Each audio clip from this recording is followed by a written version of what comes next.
Big Ray, Mr. Meat Sweats. How was your Sunday, bro? Did you have any tacos today?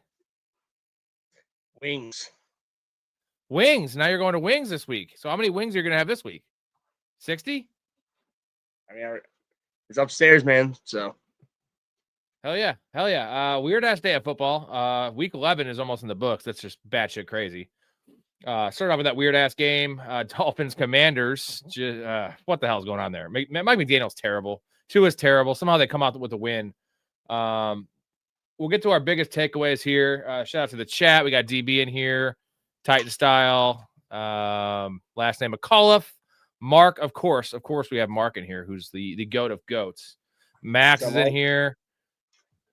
I have a quick question to answer before we get to anything else. Should I start? This is kind of comes back to the Lions game we just watched, the Eagles game, which is just Eagles games are hard to watch right now. They're winning, but it's disgusting football. Should I start Dak and Pickens next week? I'm scared after seeing what Philly did to Amon-Ra and Goff. I could see benching Dak. I think you got to play Pickens, right? Like he's a top fucking 20 receiver. But the quarterbacks, I mean, they're just Jared Goff. Like I've seen him look bad before. I don't think I've ever seen him look this bad. I mean, it wasn't really his fault, but he was seeing ghosts out there. He looked like Sam Darnold in the Jets. Ben Johnson effect, man. It's real. I don't know if it's Ben Johnson. I mean, they couldn't block. They couldn't block, bro. Like they could not block. Oh, so okay. I mean, I'm not saying first off, I'm not saying that's everything, but like I'm just saying overall, the offense is showing, especially Goff without him. That's what I'm getting at. And I understand today's game. Here's the thing, though, is that Eagles defense is showing their true colors and being elite compared to their offense. Sorry, Jason, to where J-Bob there. It's bad. It's bad. Dude, I can't believe I lost the A.J. Brown bet. 12 targets, bro. Can't get 60 yards. Like, they're just peppering the dude with targets, and he just looks terrible. Like, it's so hard to start anyone in that offense. Even Saquon. Saquon looked okay. You know, he got his yards, but he's not scoring touchdowns. So let's get to our a couple big things, biggest takeaways, our two big things here for Sunday.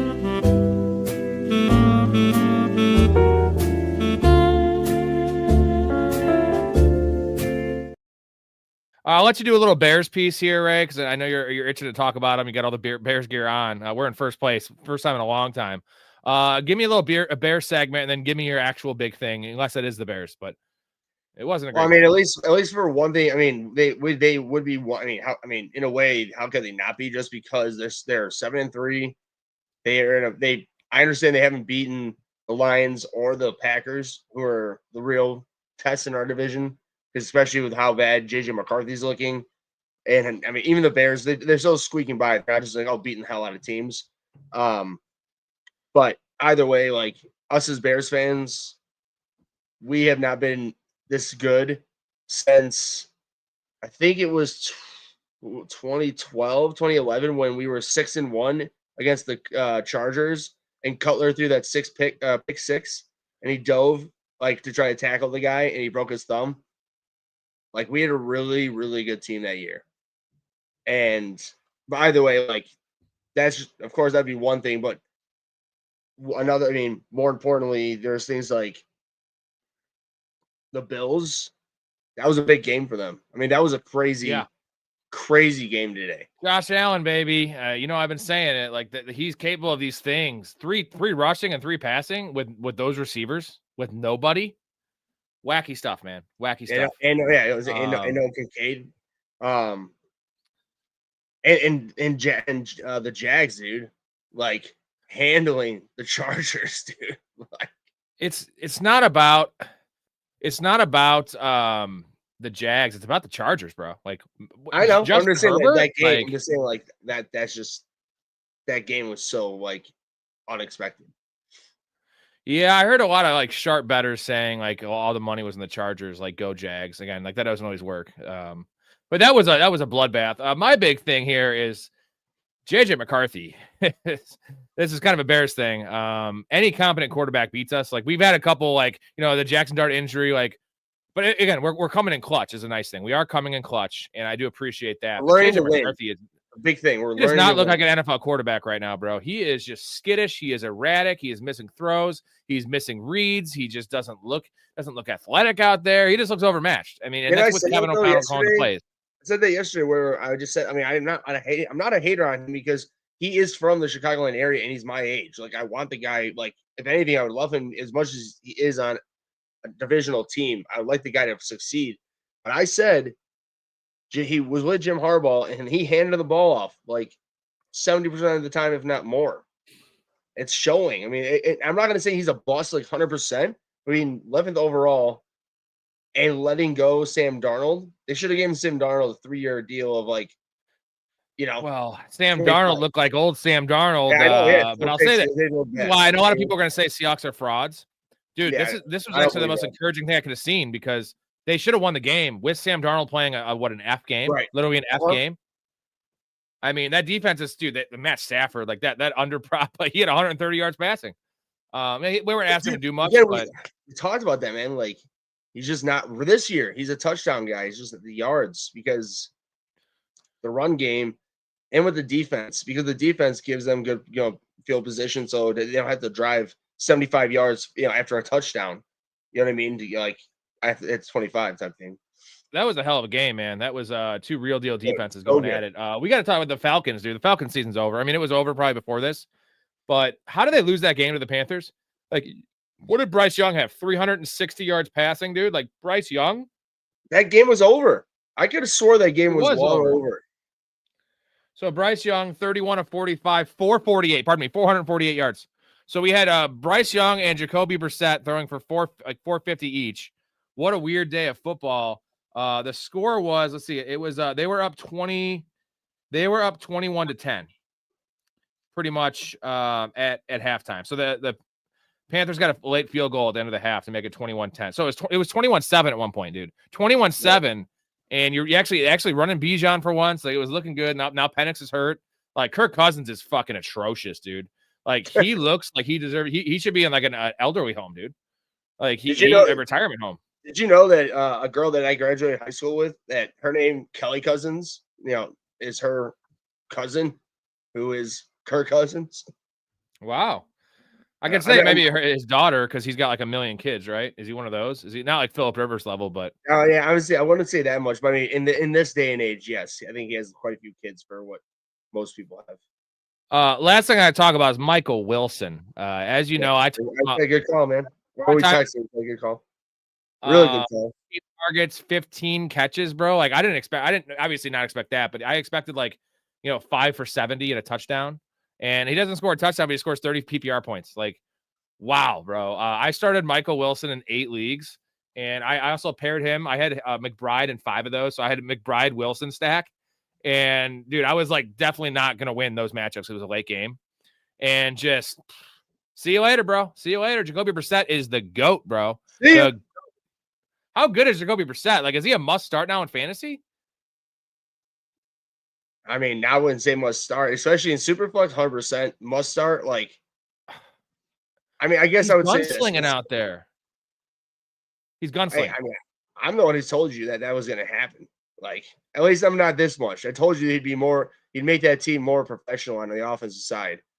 I got a question for J-Bob. I believe when I said that originally, when this happened, I could have swore, and I'll look this up happily. And I'll just record it and send it right to you to put it out here. He sucks. He's nuts. He's like you can never find it. We put out 24 hours of content a week, so good luck finding it. Well, you're on 7 days a week. I'm not. I'll find it because all I have to do is find your date. I'll find it and ray you. J Bob says go Birds, dickheads. Yeah, it was an ugly win. I got a real question for you: Jacoby Brissett or Jalen Hurts? That's a joke. I'm just kidding. Yeah, I know. I'm just kidding, J-Bob. Hey, your defense is like so much better than it was last year, which is saying something because you're the best defense in the league last year. You're making quarterbacks look like children out there. You're making them panic. You're making them move off their spot. St. Brown, what a bad game. He had 3 drops too, so it wasn't even just golf. Like, he was dropping they weren't routine passes, but we gotta hit St. Brown's yards next week because I know he's gonna pop against the Giants. I already looked it up. It's against the Giants. Smash that number. Yeah, fuck you about St. Brown. whatever. Yeah, I might win our matchup. I think I'm going to now, right? Because you need what? You need 27 from Genty, I think. Yeah, not happening. Hey, against the Cowboys, you never fucking know. I know it's you not never happening. know. Especially because Lamar got me not even 7. So my 2 top scores basically got me both under 7 points. The worst game. I understand you didn't have some key players, aka JT, who is the key JT and Warren, yeah. Well, fuck dude, Warren, like whatever. If you didn't have him, I know he's been really good this year, but like more importantly, it's a tight end league. You need your second tight end. I will say this. I don't even know what I was gonna say. Lamar. So I have that big bet on the Ravens now, and it's looking good by record, but like now I'm just not like feeling good about it just because Lamar, he must be hurt right now, dude, because he is not moving the same. He's just some of the decisions he's making on the passes, it's just his passing is bad too. Mm-hmm. So I think they can figure it out. They're gonna win that division. Aaron Rodgers is hurt. I don't know if you guys heard. Possible broken bone in his wrist. He said he wanted to come back. It's his left wrist, though. Not even like a half arm sling thing. But that team's not good, and like the Bengals season's over. And dude, I'm gonna be so pissed if they bring back Joe Burrow because I love Joe Burrow, and like they're ruining this guy's career. And like I never wish injury on anyone, but like at some point these coaches need to learn. Like if he comes back and like tears his Achilles or something, which is what happens with these injuries, right? The Achilles is the next thing to go. Like they would officially had ruined Joe Burrow's career. And like I'm not saying I wish for this because I love Joe Burrow, but like we need something to stop these coaches doing dumb things, like bringing like a guy that you really hose on that. No, he wishes for players to get hurt. I'm saying I need these owners and these coaches. You said I don't wish, but you said I don't wish. But when you put the word "but" right after, your intentions are you want him hurt. Well, the reason there's a reason, dude. I want this to stop. I want these coaches and these GMs to stop running out their franchise guys when the game is over and then when the season's over, especially. That's just insane. Like coming off an injury, like if Jaden Daniels comes back this year, oh man, like that wouldn't be surprising. But like Joe Burrow's different. Like Joe Burrow's so proven. What does he have to prove out there with a 4-8 team? You know what I mean? Nothing. That offensive line's atrocious. This is just terrible. They could literally be fighting until the end. They're going to lose next week though against the Patriots, and they're going to be 3-8. And then the Bears after that. Damn straight. All right, we're gonna get to all your questions here in a second, and we'll go through more of the Week 11 action. I'm what are you gonna do? 10 feet away from wings? A beer. Yeah, get a beer. I got the beer chug going on here. Already got two in here. What's up, DB? How you doing? Max is gonna be 9-2 after this week. Don't know how that's gonna happen. My opponent's gonna beat his opponent by 100 points, and he has having Dak and Bowers left. So heyo. I don't know if he needs to be fired, McAuliffe, Kevin Patullo. I don't know if he needs to be fired, but some of the plays they're running just are head scratchers. They're not putting Jalen Hurts on the move. Maybe it's because they know they have division locked up, so why put Jalen Hurts at risk? But yeah, they're running tush pushes. Like, none of it makes sense. What's going on, James? Talk about an awful week for my entire squad. I went up against a team this week in full PPR with a flex, like a full ass lineup, right? 60 points, bro. Someone scored against me. Just unreal. Unreal. Ooh, I don't know if you want to hire Dable, although Dable's a good offensive coordinator. I don't think he is a good head coach. So, Central Mood, appreciate you, boys. You helped me give some advice on a trade. Kyron for Nico, and I put up 165 this week, and now I'm in the number one team. Well, Nico is looking great. I mean, he's doing this with Davis Mills. And I don't know if you heard the report today about CJ Stroud's not playing next week either, most likely. It seems like one of them like bad concussions. I don't know what that means.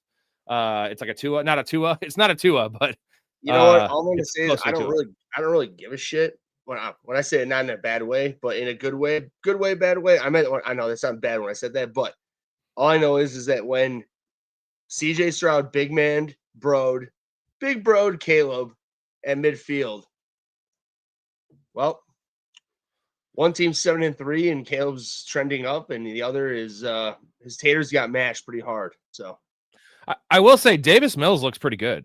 Like, he actually looks competent. These backup quarterbacks are actually playing. Backup. By the way, everybody, he's like looking like CJ Stroud out there.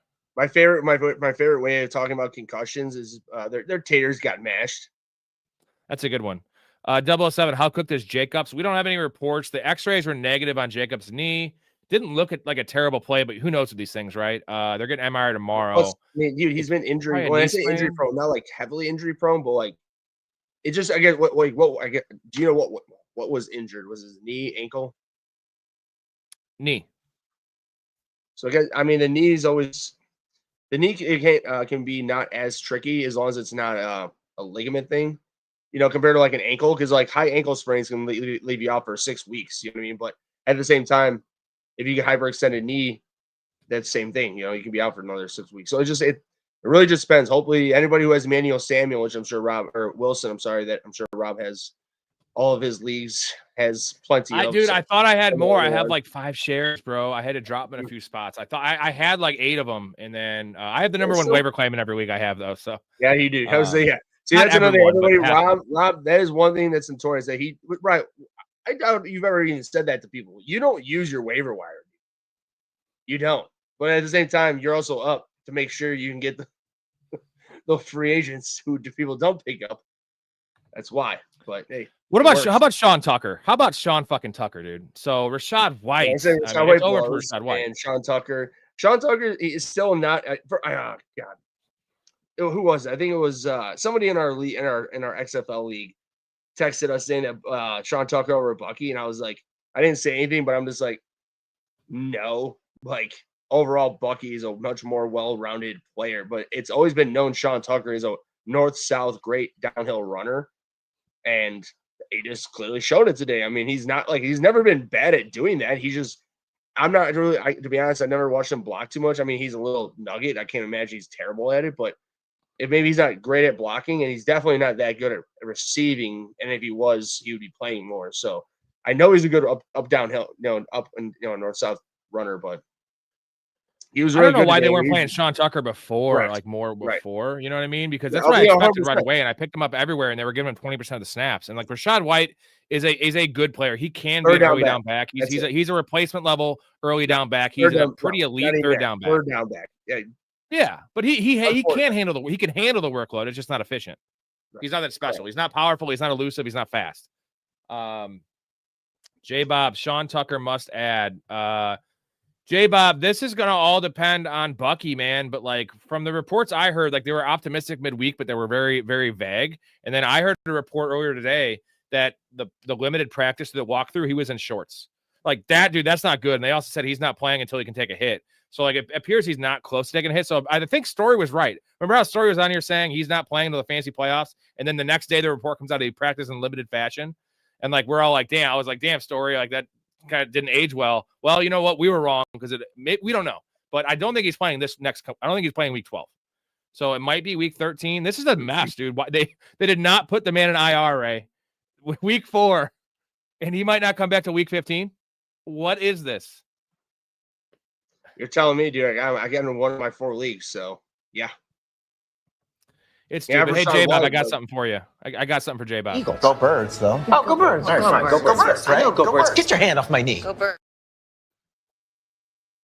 Well, Mark's had to time out 5 different accounts because you know who it is, just coming in here with 5 different new ones I've seen too. Really great stuff. Yeah, I'm tired as hell. That's the last thing I want. It was a long day of football, bro. 14 hours for me. And I told you my dogs were fighting for 2 hours last night, like after I got off, and like they wouldn't stop. So like I didn't get to bed till 5 o'clock.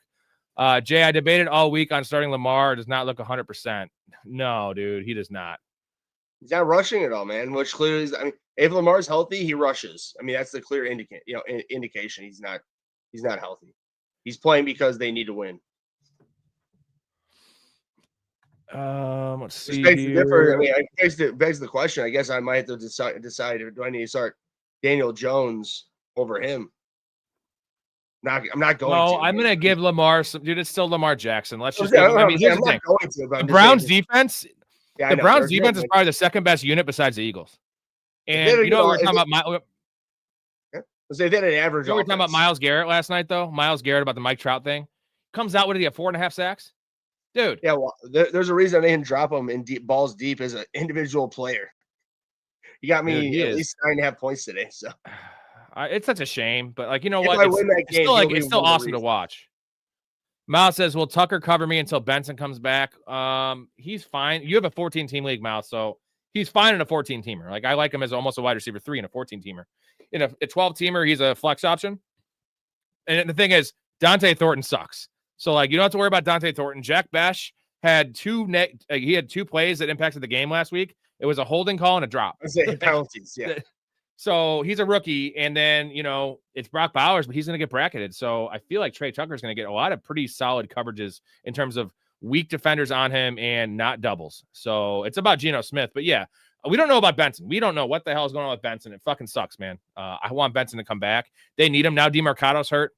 Michael Carter and Bam Knight. Bam Knight looked okay, I guess. So I think Bam Knight needs to be an ad because if DeMarco has like a high ankle sprain, he's probably out till the fantasy playoffs. And if we don't know about what's going on right now with our boy Benson, like Michael Carter is strictly a passing down back there.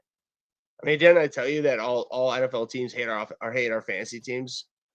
Like, they don't care how we want to manage our teams. It's just like, oops, you just go on our beck and will of, oh yeah, this guy like Lamar Jackson against the Bears. Oh, he's probable, not probable, questionable, and then out.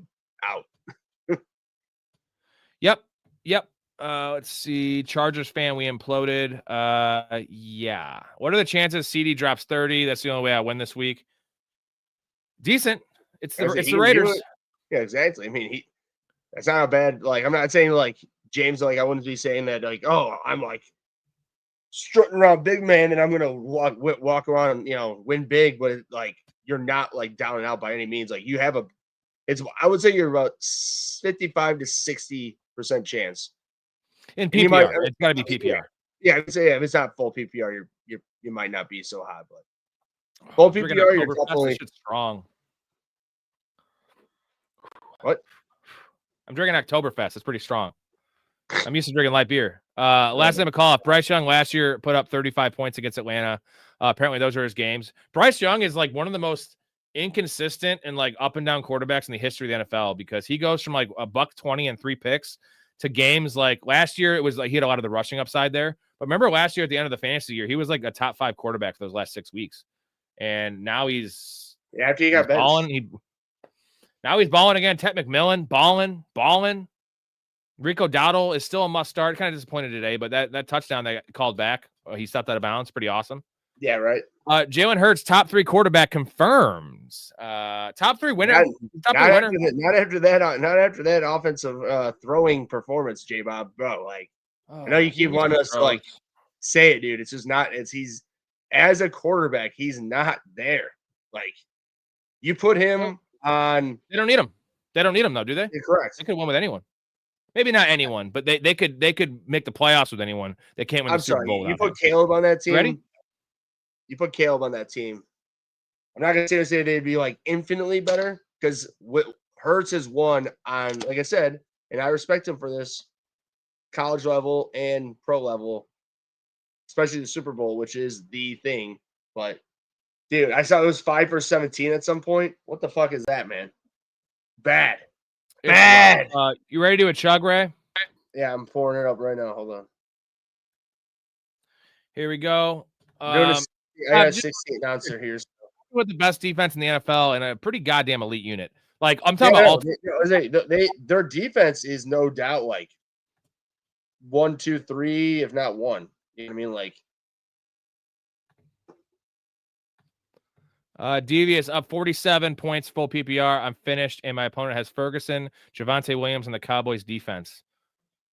So Ferguson will get you 12. Williams will get you 20. That's 32. You're fine.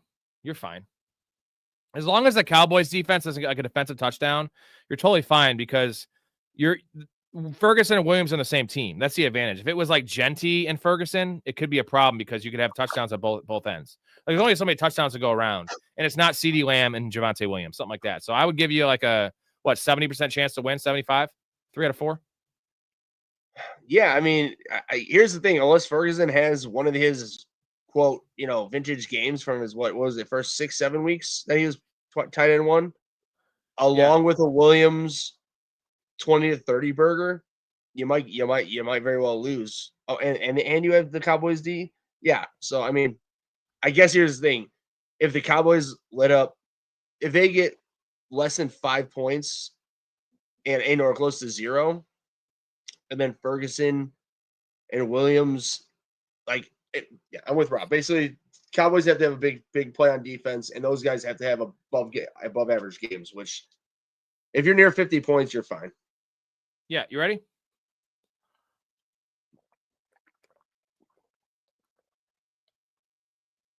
That's an Oktoberfest, dude.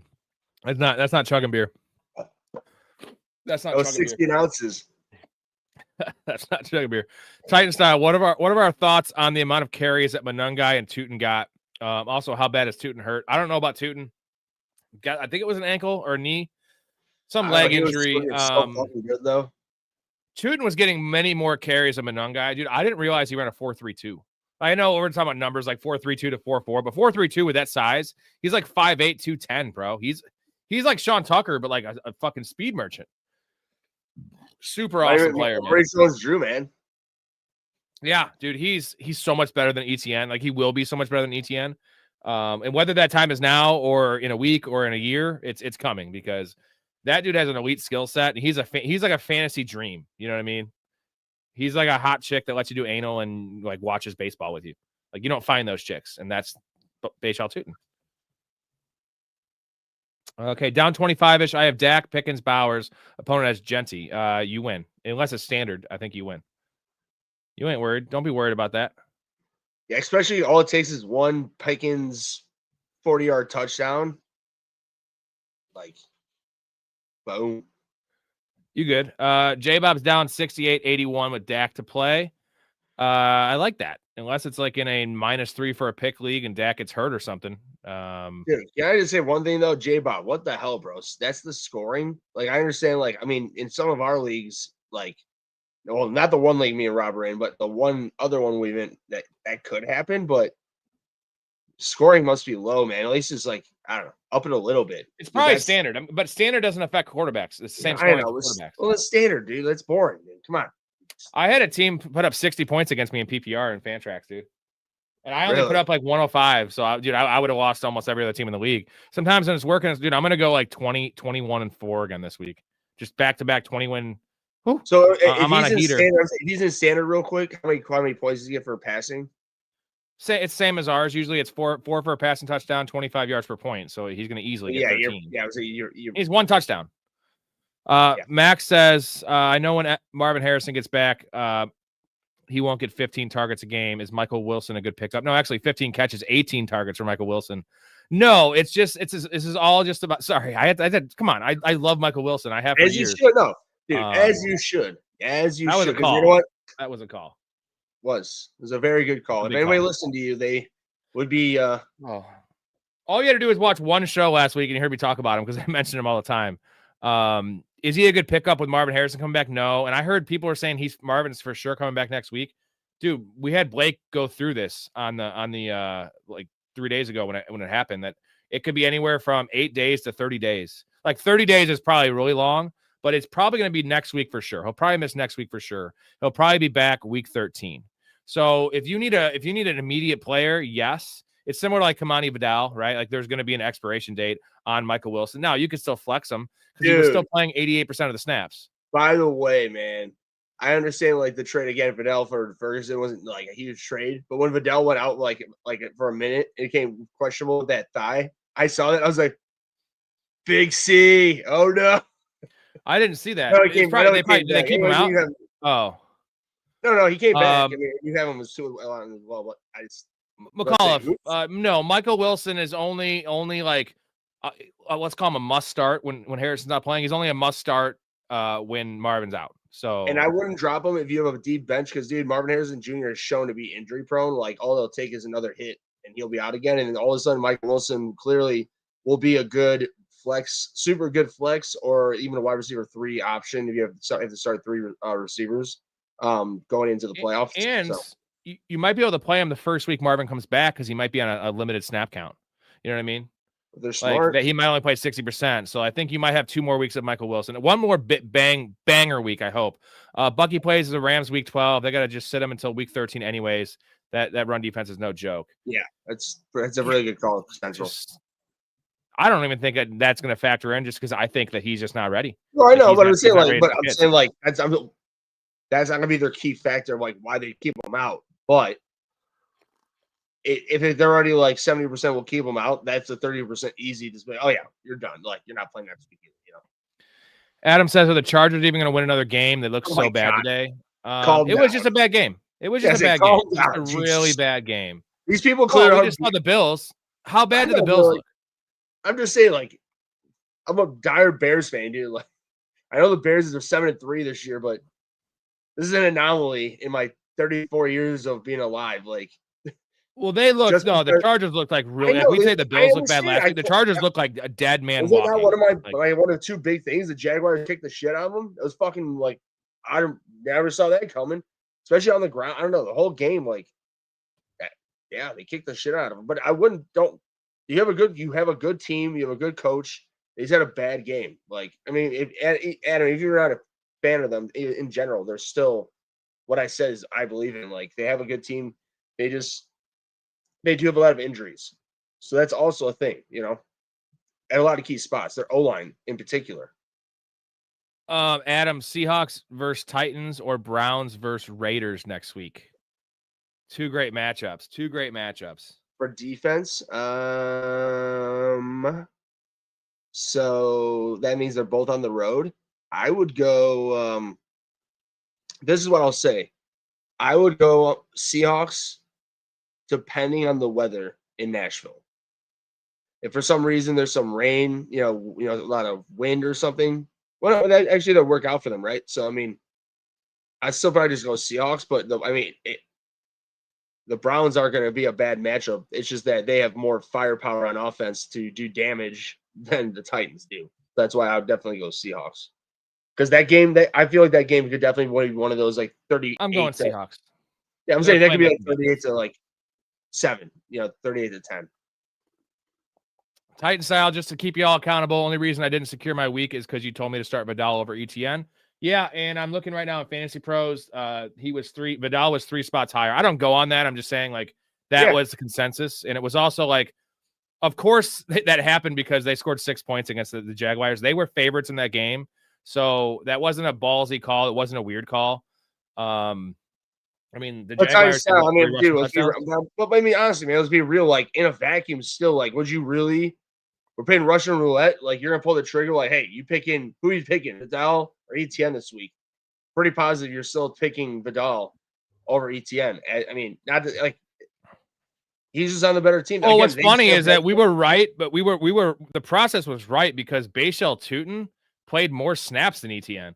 And Vidal has no competition. It just happened to be a blowout, and they scored fucking 35 points. So what was it, 35-6? Yeah, something like that. It was really bad. So, like, if you just told me like the snap share and like in a vacuum that Bashal Tutin outsnapped ETN, like I wasn't even factoring that in. It was like a 60-40. You guys, I'm joking. I know that's not y'all's fault. Oh yeah. Yeah, I'm just gonna give you the actual reason why I gave you that. But I'm saying, I don't go on like Fantasy Pro shit.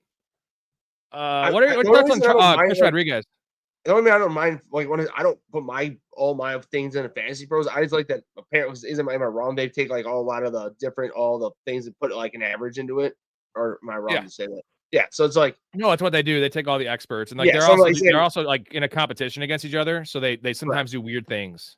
Oh, I know. I've seen some very weird variants and different. Ray, what are your thoughts on Chris Rodriguez? Because he looked great, and JCM is just an afterthought. Bill's looking like the last running back picked in this draft this year, and again, I mean, you always want the guy with opportunity. I said yesterday, and I still believe that you really don't want to hitch your wagon on any Washington Commander offensive player for your team because they're just not like it's just a black hole without Jane Daniels there, man.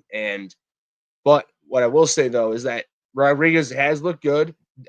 I'll eat dirt and eat crow and whatever. Get ready to, that I'm saying for Debo, because he had a great game today. But again, like overall, it's very limited. I would say though, Debo, it's pretty much Debo and the starting running back, which would be Chris Rodriguez, and he did look good today. So it has to be a nice matchup, or they're not getting blown out because he's taken off the field in any passing down situations. Max has a good question here. Sean Tucker's on my wire. Doubt I'll get him, but if I did, do I drop Brian Robinson for him and hope Bucky doesn't come back until week 15? we'll only need him for CMC's bye week 14. No, you have CMC. You got to keep B-Rob. I guess here's the thing. If you're like not in the playoffs right now and you need to win, you probably have to pick up Sean Tucker because the next 2 weeks are important. If you're, say, 8-3, like keep B-Rob, because I would keep B-Rob if I didn't have CMC because I want a league winner. And I think Bucky's going to come back at some point. I don't know when it's going to be. It's got to be the next 3 weeks. It has to be, right? Like, there's no way he's out the rest of the year. They didn't put him on IR. Yeah. Sorry, Coach. I'm going to say like that. Like they're a contending He's team. got to. Bucky will be coming back if he can play. Hey, real quick, Rob, can he breathe? Yeah. Or can he play, Coach? He can't even breathe. But can he play? Really, Bob? Hey, Bob says Rob plagiarizing Fantasy Pros. Big Ray confirmed. No, I don't ever look at Fantasy Pros, but I looked at it because I saw his comment ahead of time, and I was just curious. No, I was just curious. If you think I look at that shit as like my main thing, good luck. I don't. What's going on, Story? What's up, fellas? What's up, sir? Let's get Story's input on this. I know we're just fucking with you, Titan Style. I know you were messing around, but going into the week, I know that the Chargers laid a fucking stinker. It was a wild ass game. Would you have told people to start Vidal or ETN in full PPR? Vidal. Yeah, pretty easy, right? Yeah, there's no question about that. Can you believe that? Like, maybe not can't believe, but Tootin outsnapped him. Was outsnapping him. And yeah, ETN, it was a blowout. I mean, it was a blowout, but Tootin was getting a lot of work early. So if you're an ETN owner, you should be a little concerned. I don't think that he'll take over the backfield. It'll still be a lot of ETN, but he's sneaking into a solid 2. Previously, he was like the 3, but Tootin looks like he's making a move. He looks amazing too. Like, dude, he's like I was just telling Ray, he's a fantasy dream, right? He's powerful, he's fast, he catches passes. You know what he looks like? He looks like Harvey when Harvey was the 2 to Dobbins' 1, and now we've got Harvey is the 1, and look what happened in Denver tonight. Okay, I gotta get the mouse thing real quick. EOE, Ertz over everything. Zach Ertz is a big part of that offense. Now it's a bad offense to have, but he's still a top. He's a startable tight end at this point, just based on volume. Again, shout out Mouse South, everyone. Downtown Sports, check it out. Link in the description. Every Tuesday, once a week, more real life NFL talk and gambling angles for the games, like betting lines. But great show, great fucking show. Mouth knows what it really means. Everybody love everybody.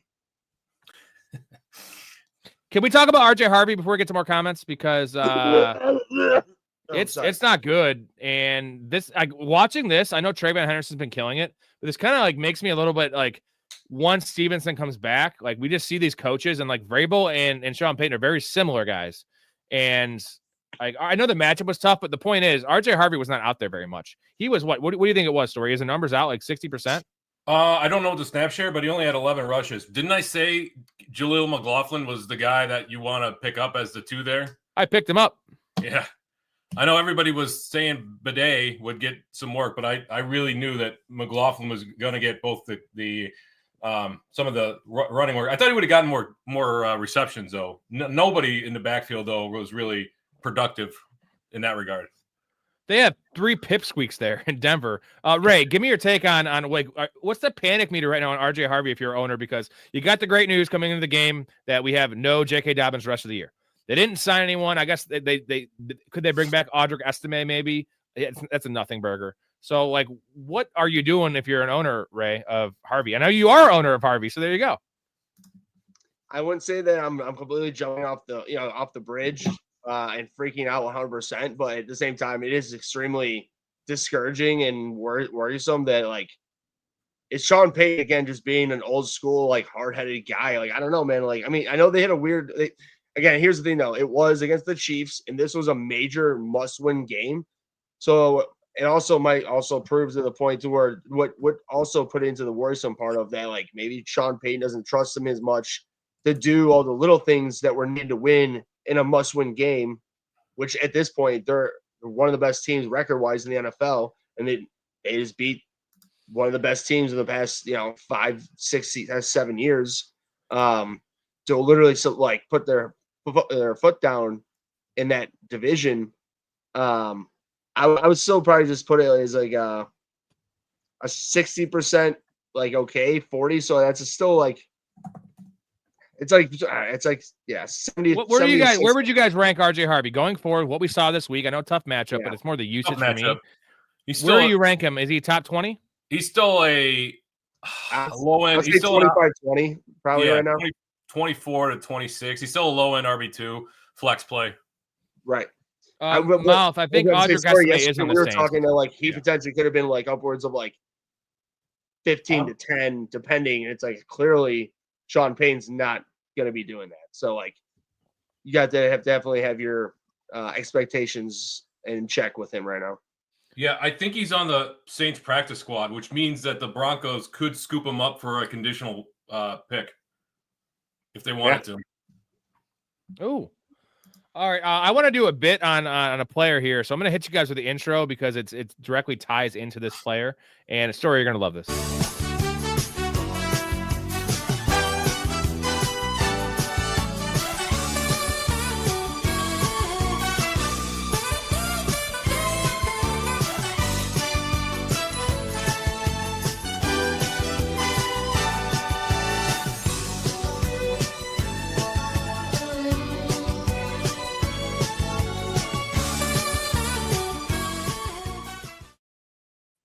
We already talked about McCarthy, how bad he is. Give me 1 minute on McCarthy real quick, and we'll get to Shedeur Sanders, which is a total different ball game. You know how many passes that McCarthy completed in the national championship game? I think it was like 5, 7, 11. Okay, 11 in the game and he's signing the camera like he's Jerry Rice afterwards. The guy has had an ego since Harbaugh like turned him onto the national stage. He wasn't that good of a college quarterback. He was in a great system. The dude has no touch whatsoever. Like, also, what is with what's with quarterbacks overthrowing on deep balls this year? Like, it is just wild. Like, deep ball, you underthrow because if it's not completed, you get a pass interference. Overthrow is the one thing you can't do. Bo Nix thinks that the field's 120 yards long. It's ridiculous. But yeah, McCarthy. I mean, you got to give him time to develop, but we're 6 games in, and he's not showing any progression. Like, he's bailing out of pockets very early. He's not trusting his receivers, and he's, like I said, he's got no touch. He's firing fastballs, to guys that are 5 yards downfield. Sorry, I really believe that like, at this point, honestly, I have two like things with him is like in college, Harbaugh just told him hand the ball off. Like you said, like just hand the ball off, and then like just we'll have it play action. It was very basic shit for him in college. I have a real feeling at this point he's going to be he either will be a nobody and be a backup for his career, or go nowhere, or he won't make it with the Vikings and he'll go to another team and do well just because the Vikings have a pretty good team. I'm gonna say the Vikings have a pretty good team, so I don't know. You're literally a bum. Like, you can't play in the NFL.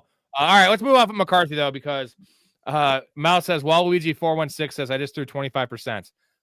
We got to talk about Waluigi's partner in crime, who we were very, very critical of Dylan Gabriel, and he's awful. He's awful. He looked awful against the Ravens, but he was playing a lot better than Shedeur Sanders. I get it with Shedeur Sanders' first game, right? He came in at, pretty much not mop-up duty, but emergency duty. And with all this shit that, here's my take. I'll give you my take real quick. And this is reflection of everything that's happened with Shedeur Sanders. I guarantee he didn't prep for this game because, he's super cocky and the miming interview thing. Like, he don't give a fuck. And that's not what it takes to be an NFL player. You saw what he did with the NFL draft process, right? Like he made it was a joke to him, and him being a backup's a joke. And then he has to come in the game and play the Ravens, who aren't even that great of a defense, but they're a professional defense. They have Kyle Hamilton. They have some playmakers.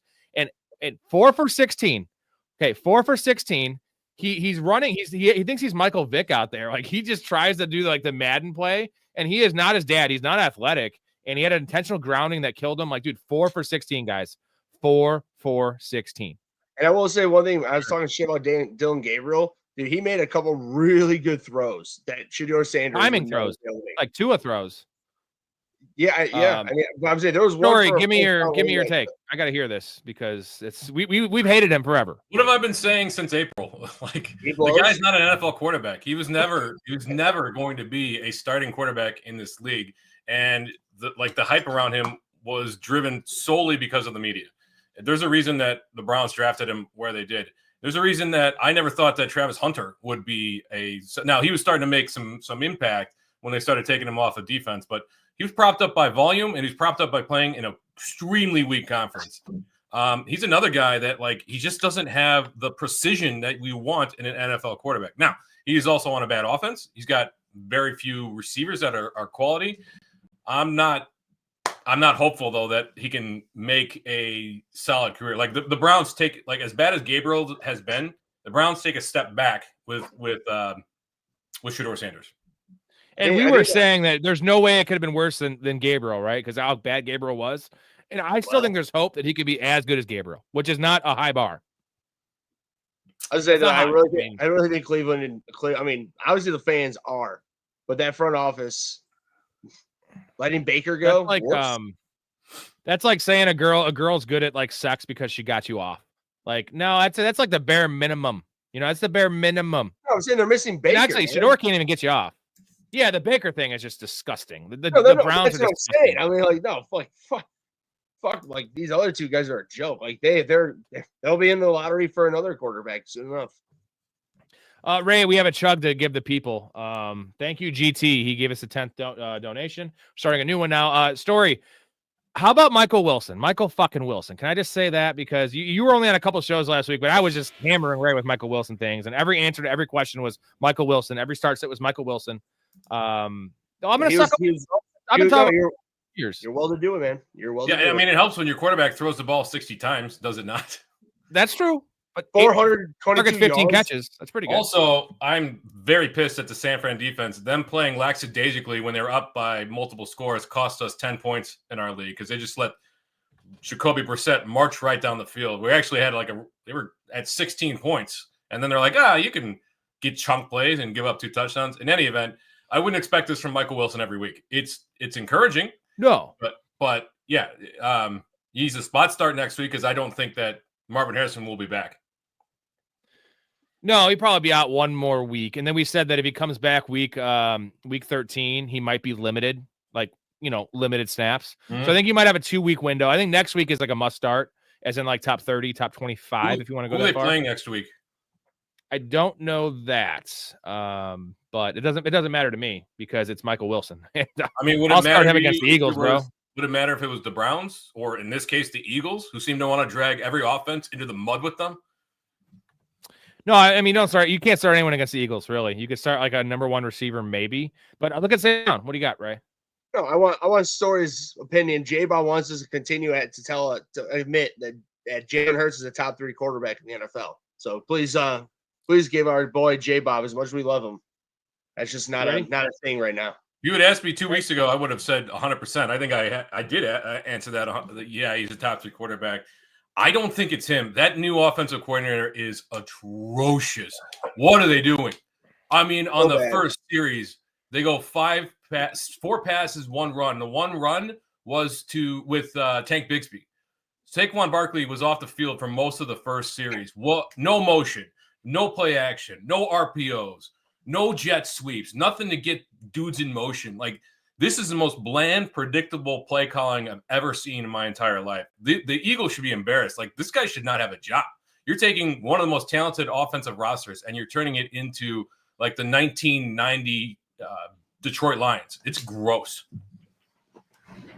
Yeah, and on top of that, real quick? One thing that they showed on today during the game, one thing, and to back up J-Bob's love, as he should, for Hurts. Hurts has had a different offensive coordinator since in college of 2016. I think he had one for like 2 to 3 years. Every other year has been different, and he's done what he's done. I'm saying that's respectable, and I think that really goes into how smart he is as a football player. He's just limited in his talent, to be able to throw it. I mean, honestly, it's just he's not the most gifted thrower, but he knows how to get the job done at the most highest level when winning Super Bowls or winning a Super Bowl.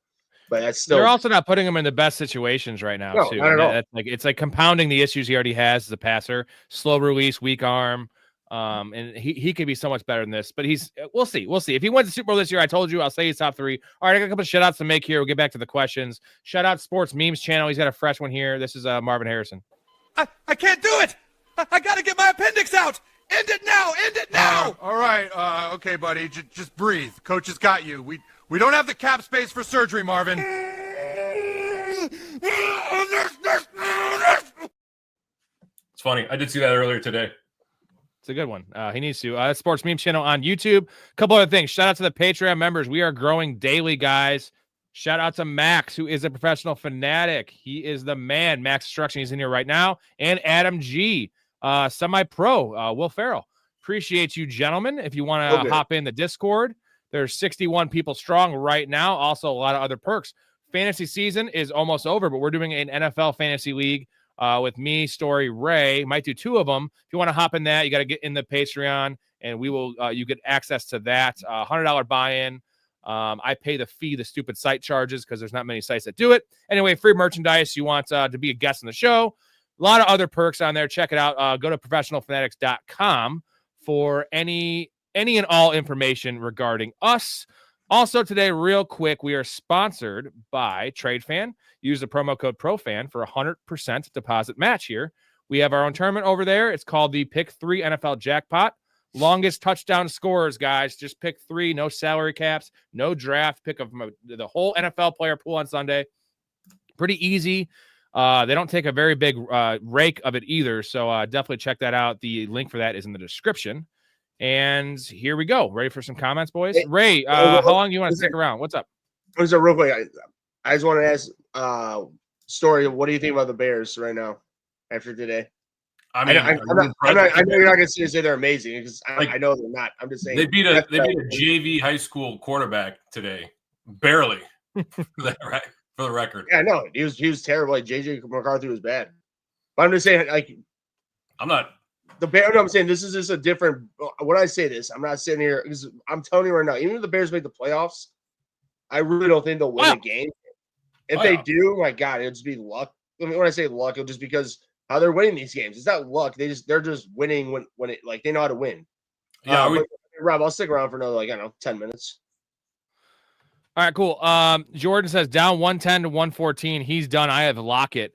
Am I pulling this one off? And I got to say one thing about this Lockett start. It's I was between that and Muhammad. Why the fuck would it be between that or Muhammad? Why don't you just pick a common name like a normal person? Muhammad is the most commonly used name on earth. Read a fucking book for one. I could laugh at that clip I could watch that a million times and laugh. Just it's the way the way they deliver the lines. You know what? Tyler Lockett had 4 catches last week. Right. Well, unfortunately, right? you can't show the full clip of actually showing everything because that really just delivers it even that much more. But the way you clip that, it's so good. But yeah, Lockett. Ugh. You should be fine. I'll tell you this: his number is 28 yards receiving on DraftKings. So if it's PPR, all you need is 2 for 20, right? 2 for 20, 2 for 22. Get it done. Yeah, it's not great. Jalen Hurts is like a top 10. Eagles D is number 1. I mean, it's their defensive line is fucking insane. What's up, fellas? Up 69. They still have Javonte Williams, Genty, and Bowers. I think we actually answered that one already. 69. Did you get to the super? I got the super here. Cruz.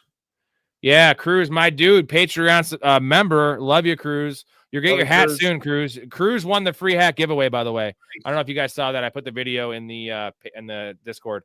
So pretty awesome. My dudes always look forward to the streams. Appreciate you, Cruz. You're the man. We look forward to you in the chat, in the Discord, because you're a very, very chipper guy, right? You're very happy, very go-lucky, and very handsome. So all right. All those things. Should he sell off ETN? What are your thoughts on ETN, gentlemen? Ray, what do you think? Is it a sell because Tootin? We got to wait and see what the Tootin injury is first. No, I mean, I wouldn't say it's a sell at all because, I mean, exactly that, what you just said. I mean, it's concerning of how much Tootin was going. And here's the thing, Tootin was a guy I looked at before the season started as a good stash because I've never really believed in ETN. I mean, he is talented. He's a first round pick, but it was just, I don't know. He's just had enough time as a first round running back that just hasn't continuously killed it to where Tootin I liked, and now it's sort of showing itself because that's sort of happens as the year rolls on. The rookies get better. But now that he's hurt, I wouldn't say sell him. I would say sell high, but wouldn't sell low. What do you got, Story? You can't sell him right now. Let's wait and see. I don't think the problem with the Tootin injury is, I think it was a hip drop, wasn't it? Right. I believe it was. Yeah. Those often result in high ankle sprains. Dude. J.K. Dobbins. That's a Dude, out for the year. Like college too. There was a bunch of there was not a bunch, but there was at least one injury in college from hip drops. Like if they're not going to take care of this, like why is it even it doesn't matter. Anyway, let's wait and see what the tune thing is. If it comes back bad, then you could sell ETN for higher, or you might not want to sell him at all. Max says, have you guys tried Ceronic? They have a porter that's s'mores, and it's my favorite seasonal and tastes just like you made a s'more over the fire. So good. Dude, my work makes fun of me because I'll go to the store and I'll see all these porters and stouts that are super flavored, like mint chocolate chip and campfire s'mores and all these like super heavy. It's like drinking tar, right? And I open one, I'm like, this is disgusting, right? But now I'm stuck because I just poured a 16-ounce porter. Sam Adams, Sam Adams, Oktoberfest. Sorry, that's why you go. It's not really chugging beer though. Yeah, that's why you go to, breweries, brew pubs, places that have a lot of those things. Because I'm with you. Unfortunately, the thing is with beer, like if you go buy a 6-pack and you take one sip and you're like, oh fuck me, this is shit. Dustin's so glad he rolled with Michael Wilson. May have saved my week with Herbert. Herbert had a terrible performance. That offensive line's atrocious. Tucker Kraft. Rob, I don't know if you remember, but when Tracy was about to take over, supposedly, I told you Singletary because Tracy's not a real running back. Looks like I am right. Well, Singletary's not good, but he's more trustworthy for the coaches because they don't trust Tracy, even though he had 1,100 total yards last year. And he's not fumbling, which is crazy. They're splitting the backfield almost down the middle, but Singletary's getting the goal line stuff, and that's your problem. Yeah. Tracy's not getting enough. Yeah.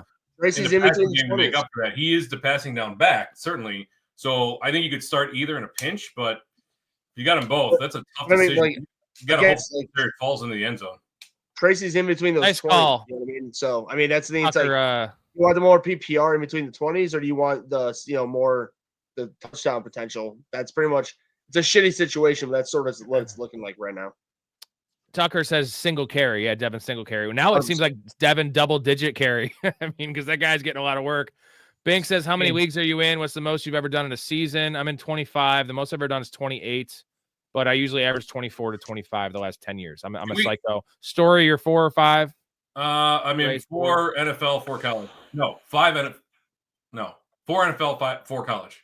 Speaking of which, I'll go 3-peat in my home college fantasy football league playoffs start next week. Maybe focus on your fantasy, your NFL leagues. Story. This is the worst week I've had in NFL fantasy, I think, ever. I just got my teeth kicked in this week. Dude, I'm on a run, bro. I was 21-4 last week. I think I'm gonna go 21-4 again this week. That's just unheard of shit. Michael Wilson and Parker Washington, like those guys. Like I know that's like nothing, but like that's your bye week fill-ins. I thought he was. Nothing. I'm talking about the last 2 weeks. Like Parker Washington killed it. Parker had 2 catches for 20 yards on 2 targets. Can we? Speaking of Tracy, can we talk about the Giants for half a second and how Jameis Winston was supposed to be the fantasy savior there? Ooh. Did I not say on the stream that like you got to be careful with this guy? He goes up against a bad defense and he can give you 200 yards and no touchdowns. And I think he had a touchdown, but wasn't a good fantasy day for rushing touchdown. I will say though, he didn't have Slayton. We'll just say if Slayton was healthy, like I know he was already injured, so he already was not completely healthy.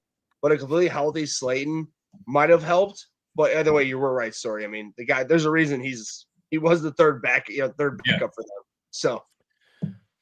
Titan, don't worry about Jamar Chase. It's Jamar Chase. We were worried about him, and then he had a 16-catch game, so I'm not worried about Jamar Chase at all. No. Max says I'm asking about Wilson because I'm thinking about dropping Sutton for him. Don't drop Sutton for him. Maybe next week I'd maybe start him over Sutton. Maybe that's a 1-week thing. Sutton's fine. They'll get their offense together. He's still the number 1 there. I'm not entirely convinced that they'll get their offense together. Bo Nix is bad this year. Like I know he threw for 300 yards, but he's inaccurate as hell this year. And he's not running this year either. So he's not creating space and letting things develop downfield. Looks like Franklin is the one there. Pat Bryant got a lot of looks today. 6 targets, 5 receptions. Sutton, he got 8 targets, but he's not connecting with Nix. I don't know. Like Nix's completion percentage is atrocious. 65%. It's bad. Dustin, Eagles are a top 3 fantasy defense. They're number 1 real life defense. I'd say top 3 fantasy defense. Can we talk about the Falcons defense looks so bad? I mean, they got a couple points, but like that, I'm still keeping them though, because the next 2 weeks we talked about their schedule on the show. It's like the Giants and the Saints or something. Saints and someone else. It's super easy. Might be. Oh, it's the Jets and the Saints the next 2 weeks. Yeah, Saints next week, Jets the week after that. You trust them? I mean, I'm rolling with them, but I don't know that I trust them. I think So you gotta. those two dumb teams. Yeah, I think you just gotta pinch your nose and play them. Drop dart for Jacoby Brissett.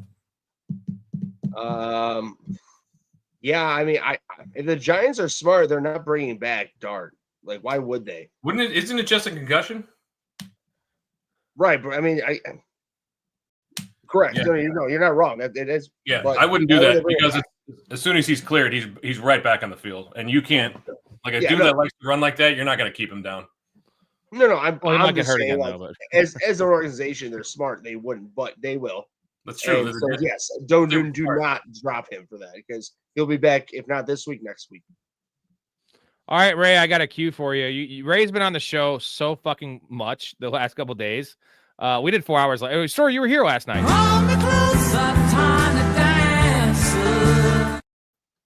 Hey, last night, right? 6th man of the year that's going to win MVP. yeah, no, Love you, boys. I'll talk to you guys later. Sorry. Have a Hey, good we'll night. see you in a couple days, Ray. All right, I'll see you boys later. Have a good night. Love you, buddy. All right, love you guys. See ya. see it. Kenneth Walker got a goal line carry today and a goal line touchdown. I know. He's playing well. Drop White or Benson for Tucker. I want Tucker over Rashad White.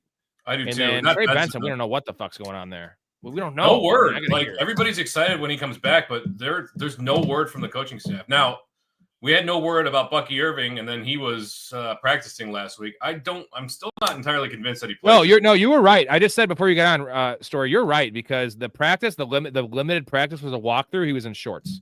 And then Todd Bowles said that he is not going to take the field till he takes a hit, which means he has not taken a hit, which means he's probably not that close to taking a hit. Yeah. And they did not put him on IR in week 4. That's the end of the story. Whoops. What the fuck are you doing, man?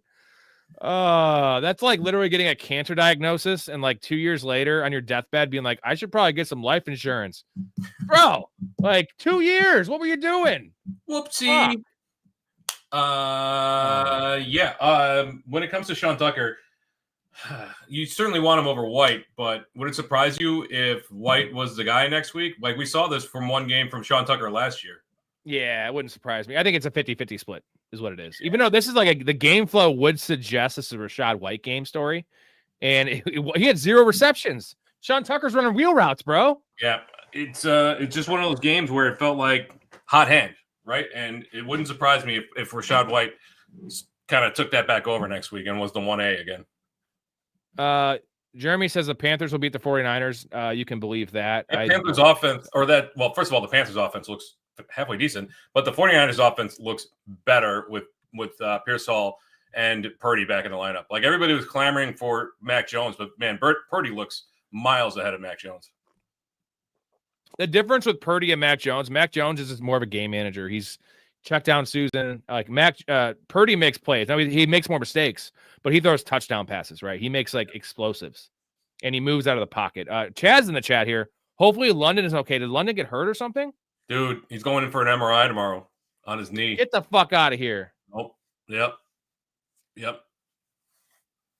I don't like that. I don't like it either. I don't like it at all. He was balling. Yeah, prayers up. Hopefully, Can't take any more injuries, bro. But I mean, 90% of the time when a dude goes in for an MRI, that's bad news. Bro, So, my peepees are all dead. they're all dying. They're all dying by knee injury. Gatabo, Kraft. Or yeah, I guess God. Scatabo was an ankle, but either way, lower body injury. Ridley. Hey, Ridley's gone too. He was a peepee, but Lower good body riddance. injury, broken fibula. Good rid. I didn't hear about this at all. When did this happen? The end of the game? He got injured. He came back in, and then did he come back in? No, he didn't come back in. He broke his fibula in the first half somehow. Yeah. Oh, I'm talking about Drake London. Drake London. When did it happen? Oh, near the end of the game. I don't think he played in overtime. Shit. Yeah, not good. Not good. Tucker says, I'll play Tyler Algier over Harvey. I don't want to go that far. Let's not overreact to these things too much. GT, how much fab should I use on Tootin? I have $45 left. If that's out of 100, let's wait to see he's cleared. If he's cleared, I wouldn't use that much though, because he's still a B, the 1B there, and he's a David Montgomery version of a handcuff, if that makes sense, on a bad offense. I'm not going crazy, but it'd be nice to get him on your team if you can get him for cheap. But he's hurt. Story, what are your thoughts on Drake May in college? Did you know he would be this good? I got to look up this Drake London shit real quick. Yeah, you look that up. So his sophomore year was incredible. 4,300 yards, 38 touchdowns. He ran for 700-800 yards, something like that. Ran for 6 touchdowns. And then his junior year, he took a step back. He threw for, I would guess, somewhere in the 3,600 range. He had 12 or 14 fewer touchdowns. He ran less. He had more rushing touchdowns. But he was a pretty pro ready, and that was a big appeal for. He's very athletic. He was very pro ready. That was a big appeal. So I didn't think he would be this good, but the fact that the Patriots took him 3rd overall and were immediately happy with the decision enough to get him out there speaks volumes for him. So yeah, I mean, Drake London looks like a superstar in the making. Let's we'll see how year 3 is.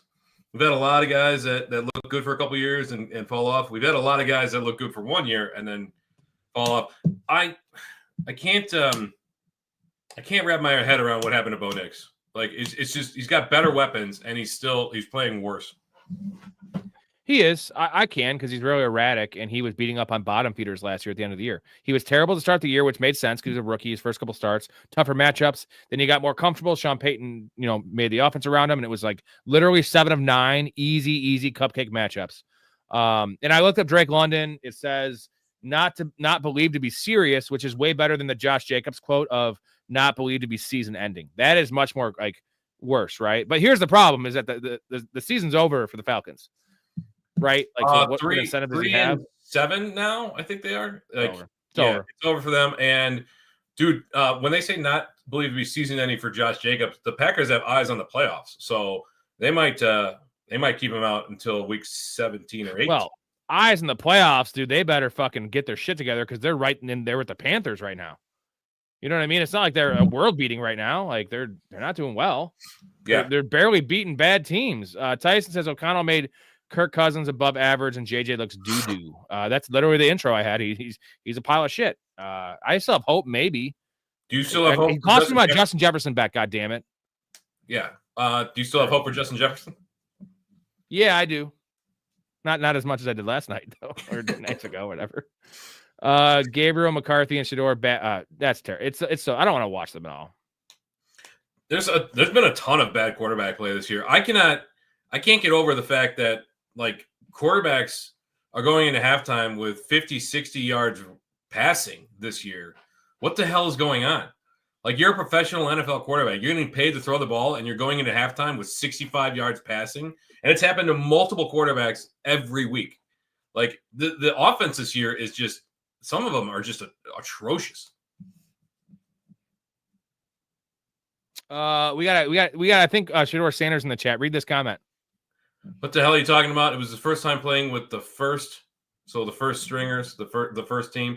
He never practiced with the ones. I don't think that matters. Like, you should still be able to complete a forward pass, more than 4 of them if you threw it 16 times and you're an NFL quarterback.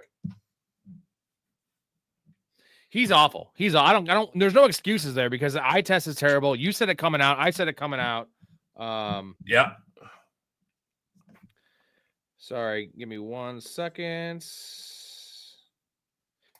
All right, we are back. I really miss when McCarthy was on Michigan. Well, he was really good at handing the ball off. That's pretty good. Very good. 47 of 57 for set. Broke the NFL record for completions, brother. Yeah, I mean that's what happens when you get down by 4 scores and you're trying to crawl your way back. A team that doesn't know how to quit. But dude, Gannon should be fired. That was bad. Like mistake after mistake.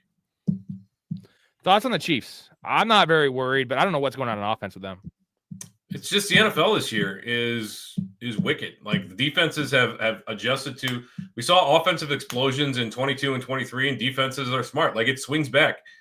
Defense are adjusting to this right now. So you'll see. I mean, you'll see big games. Obviously, we had the Bucks Bills game. Josh Allen ruining my day. But yeah, I'm not worried about the Chiefs at all. I think they beat the Colts next week. I mean, I'm gonna bet. I think I'm gonna bet on them. I don't bet lines, but like this is a must-win game. Like, how much more important is this for them than the Colts? I know that doesn't necessarily mean that they're gonna win the game. That's not how you're supposed to bet. But like, that's just a kind of a tiebreaker for me.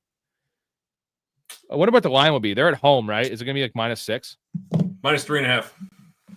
Ooh, that's gonna tick up though. It will tick up probably, but it won't get above 4.5. I bet. Oh, you're gonna love this one. There's a veto comment here. Oh, Other boy. manager wanted Mike Kamara and Worthy for his Derrick Henry. Rest of the league vetoed. Only 3 people approved it out of 12. Extra points for first downs in his full PPR. Kamara and Worthy for Derrick Henry. Derrick Henry destroys that trade. Worthy is fucking awful. Like, did you see that deep pass, that deep ball today? That was just like, his tracking. I literally compare it. It's a Sandlot thing. He's literally Smalls in the Sandlot trying to catch a fucking fly ball. He can't. At some point, I would hope that teams wisen up to not getting enamored with speedy wide receivers who have minimal production in college. Xavier Worthy at Texas was a dog player, like a dog crap player. Like, he had okay production, but like, come on, man, what are we doing? Matthew Golden, Xavier Worthy, these downfield guys that can't actually catch a pass. In any event, yeah, it seems like a lopsided trade. Now, I'm like, Derrick Henry has been playing. He's been hit and miss this year, so he's not a lock to have total production. He's got an amazing schedule down the stretch, but it's not veto worthy. Nothing's veto worthy unless you can prove collusion, and it doesn't sound like Sven here was colluding. So I'm against veto principles. Yeah, we know you are. Also, Keenan, is Lamar hurt still? Like, what is going on? Oh, he is. That's why I made that Henry bet today, and luckily he hit that big run to hit it to win it. Yeah, but, dude, he got tracked down. Did you see that? Like, yeah, come on, man. Old school Henry would have busted that for a touchdown. I don't understand their game plan, because if he is hurt, why were they not running the ball with Derrick Henry like a lot more? You know what I mean? Like, he had 18 carries this game, but he had like 9 carries in the first half. I know that it was only a 1-score game at worst. They were losing by. Just pound the rock with Derrick Henry if Lamar's hurt, and you can win games against these bad opponents. And like, this is what I said in the stream. I was like, the only way they lose this game, which almost came to fruition, is if you drop back with Lamar too many times, and Myles Garrett can actually affect the game. And Myles Garrett had 4 sacks because Myles Garrett's the best player in the NFL. Like, that's pretty apparent right now. He's unreal. It's unbelievable. Yeah. Like, who has multiple games in a year with 4+ sacks when you lose the game? That's only when you're winning the game because you have more opportunities. He's like Barry Bonds in fucking 2001. He gets 1 pitch to hit and it's a home run. Right? He gets like five actual like juicy pass rush. I'm under exaggerating these things, but like, he doesn't get many opportunities and he gets 4 sacks. It's insane. He's so good, dude. He's so good. Yeah, he's good. It's Lamar's hurt, but I'm very confident about our Ravens making the playoffs for our Super Bowl bet. But now I'm not feeling as comfortable about them winning the Super Bowl because their defense looks good though, but they were also facing the Browns. Dude, Lamar looks off, and Harbaugh's apparently not smart enough to just pound the rock with Derrick Henry. Like, I don't understand it. They have to. Sven, Henry managers in last place and needs points. Feels Kamara and Worthy would be good for him. Well, no last place team should be making trades. That's my rule. Unless there's like a last place fee, that guy needs to be banned from making trades. He's out of the fucking league. He's out of the playoffs. What are you making trades for? Okay, unless there was a rule in place prior to the season, you can't do that now. I make those rules in my league. So you're saying if somebody's mathematically eliminated from the playoffs, they can't when he's mathematically? I mean, if he's in last place, he probably is at this point. It's week 11 story. He might be fucking 2-9. It's true, but there's a lot of caveats. Maybe 8 teams make the playoffs. I used to play in leagues like that. Maybe it's a keeper league. Maybe it's maybe there's a consolation bracket. So assuming none of that exists, then I'm not opposed to saying no. If you're mathematically eliminated, and also, like, once the playoffs are set, I know that there's still matchups for those teams that aren't in the playoffs. Unless there's a consolation bracket with some kind of money on the line, then you shouldn't be like, those teams should not be making I lock them. they shouldn't be doing waiver pickups. No, not even waivers. I can't even use a free agent wire. Keenan, I'm down 43 points. He has Cowboys D. I have Dak, Javonte, Lamb, Bow. Oh, Jesus. Bowers, Lamb, Javonte, Dak. You're going to win that matchup by 30 fucking points. Dak, Levante, Lamb, Bowers. Yeah, well, Dak will get you 25. Javonte will get you 15. That's 40. Lamb will get you 20. That's 60. And Bowers, let's say, gets you 10 only. That's 7. You get another 16-9 game, though. That could be rough. Tron 6-5 on a 3-game losing streak. My Eagles gave me no chance. Any suggestions? Dart/Flacco, Nico, Devonta, CMC, Barkley, Goddard, Jalen Warren, Olave, Debo, Gainwell, Bigsby, McLaurin. Well, you could probably cut bait on McLaurin, maybe. I don't think he's coming back. Michael Wilson. Mess, bro. Michael Wilson's probably already grabbed, but I mean, yeah, Tron listens to this show. He would have grabbed him already. Is Tron in the Discord? Throw this in the Discord. There's way too much to get into with this one. Yeah, Tron, if you're in you got to get in the Discord, bro. To get this is a lot. And we need to see what's in your league too. So yeah. It's tough to Tron, say. If you're not, you need wins now. You should. But without knowing what's available and what people are willing to trade for, it's near impossible for us to make any suggestions. Yep, and it's not just us in the Discord too. You have a whole community helping you out in the Discord for those kind of things. And the more eyes and ears you have on these things, it's like the old PBS thing. The more you know. I love that. Reading Rainbow. Any word on Josh Jacobs? Let's spin this the other way because we don't know about Josh Jacobs. Let's talk about Emmanuel Wilson because, man, I thought I had more shares. I looked when he went down. I only have 4 shares, which is disappointing for me because I had to drop him because of bye weeks. He's worth the number one. Let's say he's on IR. Let's say Jacobs goes on IR, which would make 12, 13, 14, 15. He's pretty much out for the year, fantasy-wise. Yeah. Is Wilson number one waiver priority, right? Number one waiver priority, 100%. Yeah, he looks good too. He did look good. I'm not sold on that offense, but there's nobody else there. He's the only show in town. What's up with Marshawn Lynch? Not Marshawn Lynch. What's his name? Marshawn Lloyd. Marshawn Lloyd. Thank you. I heard he went to the grocery store the other day and he pulled his calf. So that dude just does not. His body's not agreeing with him. He's the only show in town. So if it's you got Fab, it's dump it all, whatever you can to get him. I would do that. I would do that regardless. Like Adam said here, the fact that they say it doesn't believe it's season ending does not bode well. I don't if there's any game they would try to push him back for, I would guess week 14 because that's the Bears and they're currently leading the division. But it wouldn't surprise me to see him out until the playoffs. Titan, is Woody just ass or what? I didn't watch the game, but 18 for 44 and only 19 touches though. Titans defense was very frisky in this game, and I actually recommended them as a really deep, like Hail Mary type defensive stream, and they actually did okay. So yeah, no, it's not Woody Marks is ass. It's that Texans offense is ass, and Davis Mills offensive line in particular sucks. Davis Mills is playing well, dude. Relatively well, well for Davis Mills. He's getting the ball to Nico, which is priority. He's better than JJ McCarthy. Oh, did I? Well, he's a backup. Yeah. He's better than Kyler Murray. Okay. Series profile. What the fuck? It's the Texans offense. That's the problem with Woody Marks. And there's going to be good weeks and bad, and there's mostly going to be bad weeks. But you got to be thrilled with Nico Collins, 10 targets, 9 for 92 and a touchdown.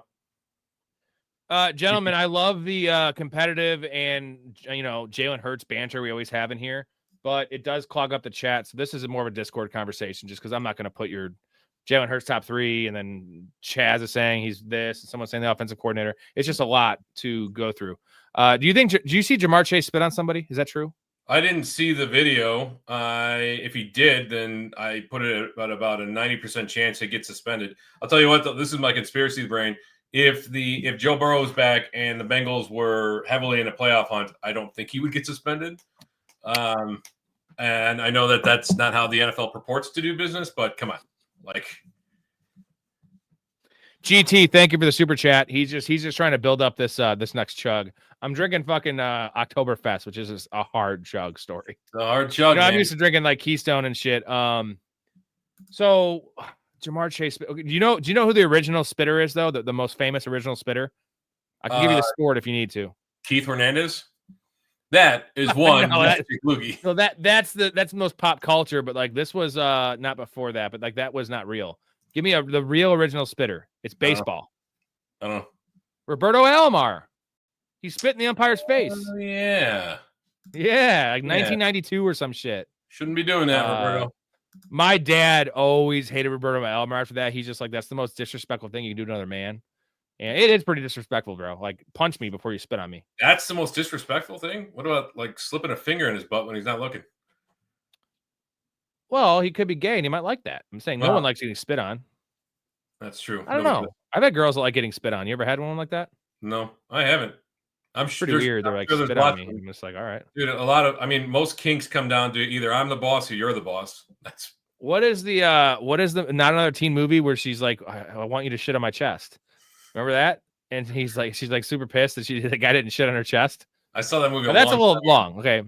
Yeah. I don't have a lot of rules, but like that's one where I would do it. I don't know. I never had anyone ask, but I definitely would rather shit on someone's chest than be shit on. I'll say that. Do you know what that's called? No. Corporophilia. Ooh. And do you know what it's called when somebody wants you to urinate on them? No, I don't know the actual name. Urophilia. That's like arachnophobia. It's like one of those things. No, because phobia means fear. Philia means a paraphilia. Right, but the same idea of like the proper term instead of I just say piss on somebody. You know, like piss on you, right? Dave Chappelle. Yes, it's actually an R. Kelly thing, but 5. Yeah, 5. Bucks slander. Bucks are rough right now, dude. So they're injured. Ibuka looks okay though. Did you see Ibuka try to get that high throw in the end zone though? I was gonna say about that. Like, I don't like him coming down that hard. You know, he can't jump. What was his vertical? I don't think he did the combine, but did he have like a 22-inch vertical, bro? It's fucking rough. Let's see if I can find that out. Look what it had to be. Ohio State's pro day, 38 inches. Bullshit. Nope. He's fluffing. To be fair, it's a pro day, and they fudge a lot of numbers. Ooh, Titan says Hurts clears Caleb's ass. Caleb is ass. Well, Caleb's a second-year player, so we can't really compare that one. Cheers, Ray. Ray was in the chat. Love you, dude. Put McCarthy in the offense, and they are still at least 6-4. No, McCarthy would never be 6-4 in any offense. In the Bears offense. The Eagles. No, he's talking about the Eagles offense. I don't know about that. McCarthy's pretty bad, bro. He's bad, but I mean, it's basically a rookie year. I'm not giving up on him as an NFL quarterback just yet, but he's a guaranteed game manager. Like he's also weird. He's like really weird. And I know that a lot of quarterbacks are weird. Like Jameis Winston is famously weird. Jackson Dart is famously weird. But dude, this is like a different level kind of weird. This whole different persona thing. Maybe it's a show. I don't know. Dixon, stop coming in here with bullshit. You hope Hurts' career is done, and I have negative ball knowledge. Like, there's no place anywhere, dude. So get a life. That's all I got to say to you. Mark doing work on the background. Mark's a shit. We love Mark. The way the Falcons used him in the second half was criminal. I think they're talking about Bijan. They don't use Bijan. They use him the first half, right? How about that? Goal line carries and giving him actual carries. They have the lead. They just stopped using him. What are they doing there? I'm not sure that they know quite how they want to approach these two running backs. Like it feels like they want to split more than they are, but I don't know. It kind of feels like they had talked about how Tyler Algier is the most underrated or under the radar superstar on their team. And that feels like it was a diversion in the first half because then Bijan gets all the goal line work. But then they come around in the second half and then Algier is in quite a bit. So I don't know. I mean, would it surprise you to see them shake things up and give out Algier more work now that they're basically out of it? I don't think they're. I mean, because Raheem Morris is an idiot. So, like, how would he do anything like that? It's true. But I mean, regardless, like Bijan's passing game work is second to none, maybe second to Christian McCaffrey. But even that, my God, Christian McCaffrey, how is that man staying healthy? I don't understand it. Titan style, I love you, but you can't just drop 20 comments that are conversations because it just took me fucking 40 seconds to find the next actual comment. And this is a lot of work. Believe it or not, it is pretty tough to host a show, have a conversation, and like not sound like an idiot, all while drinking and chugging beers. So I just appreciate if you could just like limit it to like 5, unless they're like really important comments. And also, you're in the Discord, so just say that Jalen Hurts shit about in the Discord, and J Bob will just freak out and like bite your head off. Cruz says Tyquan Thornton looking way better than Worthy, and he's 6'3". Is Tyquan Thornton 6'3"? He plays like he is. I don't know. But what's funny is that it's true. He is looking better than Worthy. And can you imagine what we're saying right now? Because Tyquan Thornton was given up on by the Pats, who have no receivers. At least didn't have any receivers last year. And 6'2"? you see that catch he had, the deep ball? You see No, the I deep ball didn't. catch he had today? Dude, No. that's what Worthy should be doing. It was amazing. He's awesome, dude. Yeah, I mean, he's not startable in fantasy football, but neither is Xavier Worthy. Xavier Worthy's awful. Like, Yes. And that was a mirage last year because he was getting the Rasheed Rice role, was what it was. yeah, And he was getting all these little screen passes. today? Oh, nothing. Like 6 for 36, dude. 7 for 36. 6 for 38. Yeah, Kelsey, man, Mm. what a reset! What a renaissance for Kelsey this year. Yeah, are you worried about Mahomes at all? Just like I'm not, because I think they're gonna have to just destroy it going forward. But like they need to destroy this game, but Denver has a good defense, and they didn't have Surtain. Denver's a dangerous team, man. I said they were frauds. I'm gonna take that back just because they muck up the game so much that like I don't care who they're doing this to Mahomes, they're doing this to Josh Allen.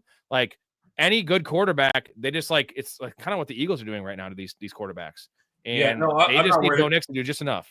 I'm not worried about Mahomes. Going right back to him next week. It's a high over-under, 49.5 against the Colts. The Colts should put up points. Jonathan Taylor might find a little less running room against the Chiefs. Their front seven's pretty darn good, but you're not going away from Jonathan Taylor, obviously.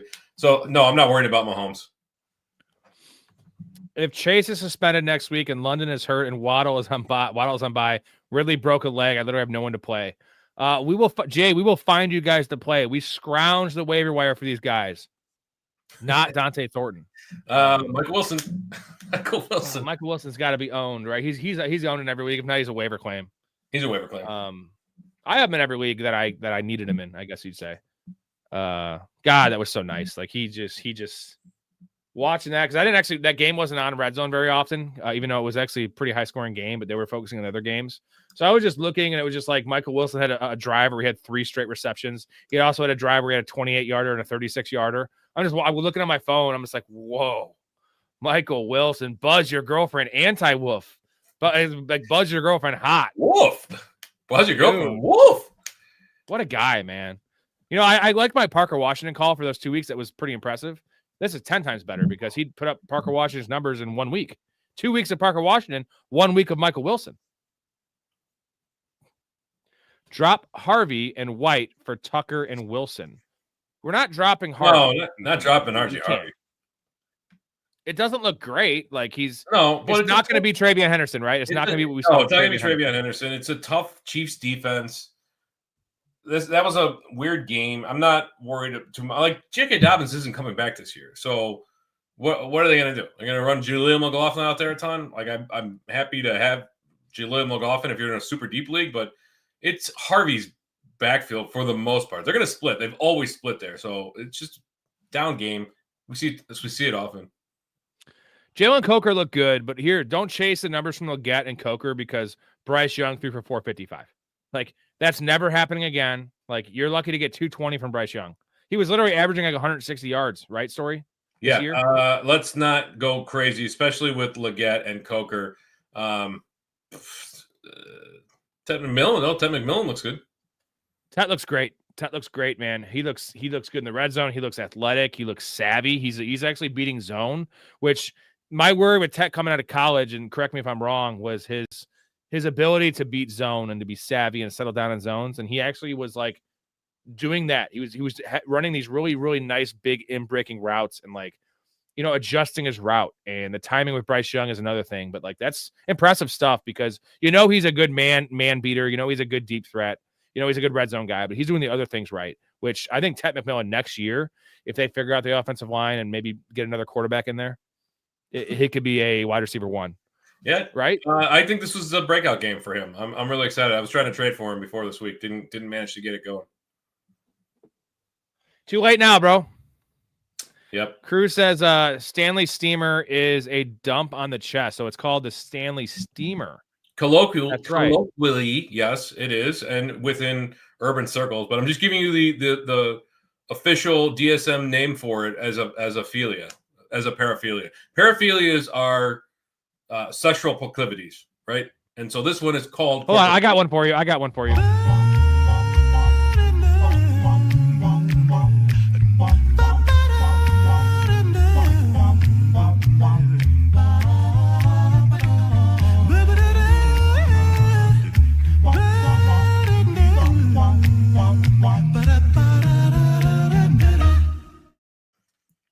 That is not a paraphilia. That is strictly assault. Crime?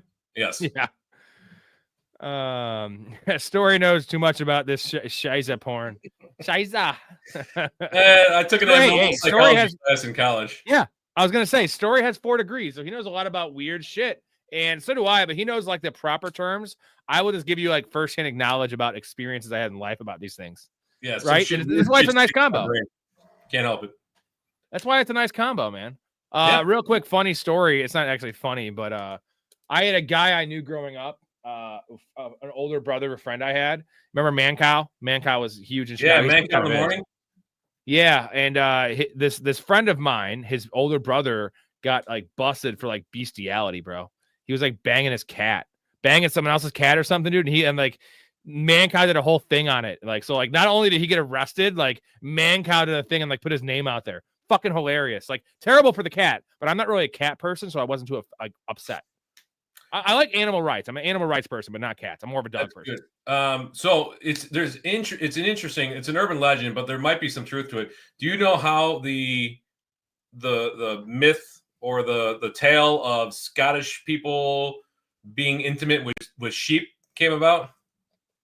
No. So you've heard that before, right? The rumor that Scotland, yeah. Sheep so fucker. Back in the day, the punishment for stealing sheep, livestock, because that's how a lot of people made their living, was death. You know, steal a sheep, they put you to death, or steal livestock, they put you to death. Whereas the punishment for being intimate with livestock was much worse. So when dudes were caught on somebody's property with the livestock, they would claim that they were being intimate with it to avoid the harsher punishment. Again, there's no verifiable evidence that I'm aware of that supports this, but it's an interesting claim. Oh, it's kind of. I wish I had the bear fucker clip from Super Troopers. Titan Style. I thought you were, man. Link in the description, man. Get in the Discord, and we can have these. You can have these arguments with J Bob like morning, noon, and night. Okay, so don't see ya. Good afternoon, good evening, and good night. Yeah, bear fucker. Who scores more in PPR rest of the season, Achane or Jamar Chase? Easy for me. What do you got? What'd you say? Really? Yeah. That's Jamar Chase. Dude, Achane is 180-pound monster. Like, he is getting – this is the kind of work that Rico Dowdle should be getting. This is the kind of work that Derrick Henry – like, he's getting more work at 185 pounds than guys who are true bell cows should be getting. And I don't respect and I don't like and I don't think that Mike McDaniel is smart, but he's smart enough to realize, like, when you've got a good thing – you don't just let that good thing. You don't take that good thing off the field, Nick Sirianni. Damn straight, Titan. If you join during the stream, I will give out a beer chug. That's one of my things. Any Patreon joiner during the show. Last night, I don't know if you were in here. We had a Patreon. We hit the 5 goal super chats, and we got a $20 holler from Mark. All like in like 5 days. So we had to do a 3-way banger. Yeah, Titan Style. Definitely recommend it, man. We got 61 folks in there. James, so here's my problem with A-Chain. You saw a little bit of emergence from some other running backs there. Ollie Gordon? I'm not worried about Ollie Gordon. Ollie Gordon's getting the goal line work, bro. That feels like a blip. I wouldn't worry too much about that. That they're testing some things out as they're getting a little late in their season. But when push comes to shove, I'm convinced that Achane is the go-to guy there. And he's got a nose for the end zone, even at 185, 190 pounds. Emmanuel Wilson, top waiver ad. He might be the top waiver ad of top waiver ads. Like top waiver ad of the year, outside of maybe Rico Dowdle, right? Like, who we haven't had that Blake Corum, Tyler Algier situation. We don't get those anymore. Like, used to be, like, the waiver wire is so bare these days. It's fantasy's not as fun when there's not guys popping off that you can add that you know are going to be consistent producers. Like, fantasy's a drag these days. Well, it's also just every week with these injuries, bro. It's Today killing was me. a bloodbath, especially at the noon games. I'm glad that Jordan Love came back in, but my God, like what is Dude, going it's on? just like, they're just dropping like flies, and like, you know, luckily I have so many teams. Like, here's the problem: is I know firsthand that like the difference between getting a buy and not getting a buy is thousands of dollars for me. In one league, it'd be $1,000 because you know most of my 250s it's $1,900 first place, and I've had so many times where I know you can look it up, right? Where if you know you don't get a buy because you lose with a tiebreaker for points or whatever or a record, and then you lose the first round, and then you end up you can go and look at your lineup what would have been and what you score, you would have won the league. So it's like I've had to happen all the time, and you got to have that buy, bro. You got to have it, and as many as you can. Like, stay young as long as you can. Do you remember when we had though? You could pick up like David Johnson off waivers, Alvin Kamara off waivers. Like, we don't like. I don't know. There's two things. Number one, and I kind of mentioned this earlier. The fact that linebackers are smaller, I think, has something to do with that. But number two, like, there's so much fantasy information out there now that all of these guys that we're talking about, Brian Robinson and Blake Corum, and all those guys are on rosters already. You know, I went to look for Emmanuel Wilson in my league, and he's scooped up in literally every league. Like, why is it in years past Josh Jacobs getting all the work? He would not. Emmanuel Wilson would be out there, but it's there's too much information now. Story. You got people watching this show. It's on there 22 hours a week, and you get all the information. Like, I can't tell you how annoying it is to go on Twitter or X and see Thread Bros talking about, oh, this might be the most underrated waiver wire of the year. It's just copy and pasted bullshit from a week ago. I hate it. Get the hell out of here with that shit. I hate it. Yeah, and if you do enough of it, though, Story, you're gonna hit on some of it. It was the counselor thing. Real quick, I gotta show you a counselor thing. You're gonna laugh your ass off after this. I gotta take a pee and get another beer. Answer Bink's question. I know you hate Sean Payton very much. I think it's a question. So I agree with Bink 100%. No, but you give him a minute of Sean Payton for you. Sean Payton is a loser and an idiot, and he should have been out of the league because he was in charge of the Saints when they had the whole Bounty Gate scandal, and he skated on that mostly. Greg Williams should have been out of the league completely. The fact that he got work after that is a travesty. But yeah, Sean Payton's always been a chode. He's stubborn. He thinks he knows better than everybody else. He refuses to put rookies in even when they are better performing. Now, that's not to say anything about J.K. Dobbins this year. This year, J.K. Dobbins has obviously been performing very well. Well, prayers up with him because he's out for the year. Harvey, I agree. Harvey's going to have some good games. I'm not worried about it. Like, McLaughlin didn't do anything to really carve into that. I did say be aware of him. He's the one that you want. Bidet's there. They're not going to go out and get a guy. So, yes, we're not dropping R.J. Harvey. We're not looking to trade R.J. Harvey low. Let's just hold. You're going to play him next week. You might have some down games, but in general, like, who are they going to give the ball to there? Like, Harvey had plenty of work today, so I'm not worried about it at all. I agree. I'm not worried. It's just we gotta just kind of chill on our expectations, right? Yeah, we got to calibrate things, right? So the Broncos' offense is not powerful enough. It's not potent enough for R.J. Harvey to be producing every single week. When they run up against a tough opponent like that, Bo Nix is not a good enough quarterback right now to pull them out of the muck and actually put up decent numbers. And that's going to affect everybody on the offense. Give me your thoughts on Sean Payton's team and the wide receiver core there with Troy Franklin, Sutton, Pat Bryant looked pretty good. I think he got banged up, though. Did he get banged up? I mean, I know he hit the ground on a couple of catches. But yeah, so this is a dynasty thing, but like just talk this year redraft. Let's talk redraft here. Yeah, I mean, the guy that I want there is Troy Franklin. Cortland Sutton seems to have lost a step, or he doesn't have a connection with Bo Nix anymore. He was buoyed by touchdowns the 2 years prior. So without that, he's not much of a start. I think you have to bench Cortland Sutton, but I think you're playing. I think you're playing Franklin now. Do they have a bye next week? The Broncos. Week 12 is their bye. Yeah, I think so. Next week. Yeah. So yeah. And they might use the bye week to kind of figure some things out. But in general, I'm starting Franklin and I'm benching Sutton until further notice. And Pat Bryant, speculative ad, but only with deep benches. He needs an injury. 007 is Woody Marks a buy low, and how cheap are we talking? I think he is a buy low just because of the usage. Yeah, the usage is great. That's what we wanted to see. The fantasy numbers don't equal the usage, and I think he's a fine player. I don't think he's a good player. I don't think he's a great player. I guess I'd say I think he's average, and he has a nice skill set of pass catching. And they like to use him on the goal line for some reason. The fact that Chubb got 3 carries today speaks volumes about his role going forward. David, I can't agree more. Tucker Kraft's my Discord picture. He is my friend. He is my lover. He is my father. He is my buddy. That is Tucker Kraft. I have the saying wrong because it's been so long. I miss you, Tucker Kraft. And Luke Musgrave. Wow, did I miss on that one? Wow.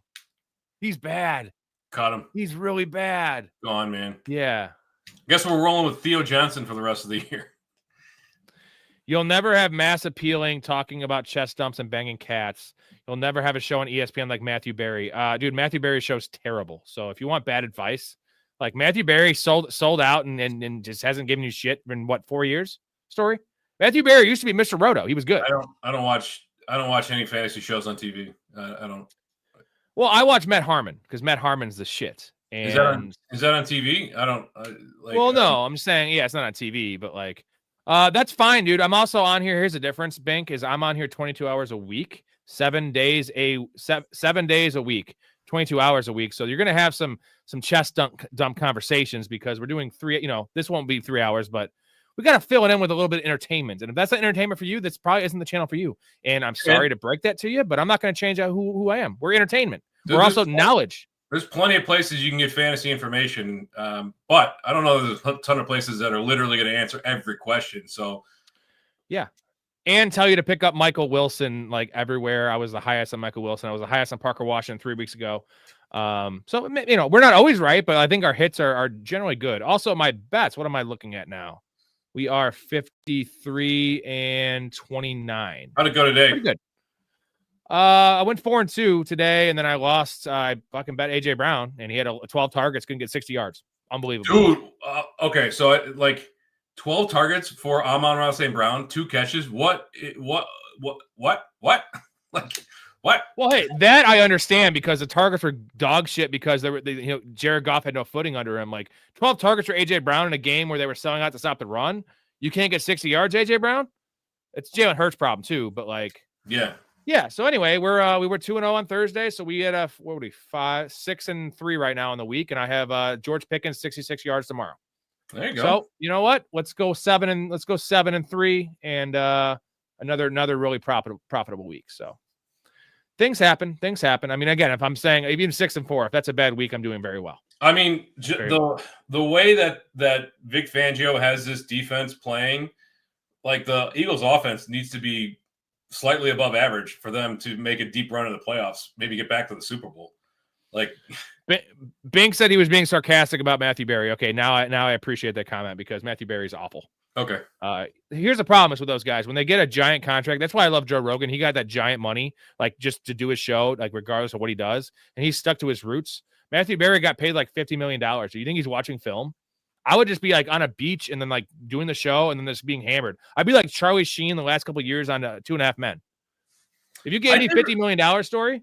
I did read Matthew Berry's book, the one he wrote like 10 years ago. I found that pretty interesting. Oh, he was awesome before, but his love-hate this year, I looked at it, it's not good. He's terrible. He's got a few chapters dedicated to the league that they started. And one of the guys that was in there passed away from cancer, and they kept the league going.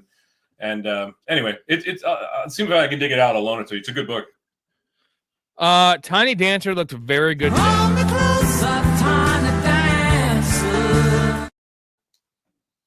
You know who didn't look good today? You know who looked good on one carry today? Charbonnet? I want to talk to Samson. Climb to the moon like that bitch Alice Cram. I mean, he had 19-yard carry. That's good. That's good. Judkins 17 for 59, 3.5 yards per carry. That's not great. No, and someone brought up in the chat last night would be pretty funny and very Browns, like something that would happen to the Browns, which actually would be good for them for their draft, like capital for like their next year's draft, like their bad record. Is Judkins got suspended for the fantasy playoffs. Because it could happen. I mean, we don't know about these things. It could happen. It still could happen. I don't think it's likely at this point, but it could happen. No. But if I'm the Browns, I much prefer he gets suspended 15, 16, 17 than 1, 2, 3 next year. Next year, yeah. Absolutely. So they would take that. They wouldn't appeal. Blue to green, should I trade Josh Allen and DK Metcalf for Trevor Lawrence and Jamar Chase in Superflex Dynasty? So Dynasty. Dynasty. Ooh. Trevor Lawrence is a weird one because, like, if he goes somewhere else, I feel like he could be another reclamation project. But currently constructed, like, Josh Allen's so good in Dynasty. So good in Dynasty. Yeah, man.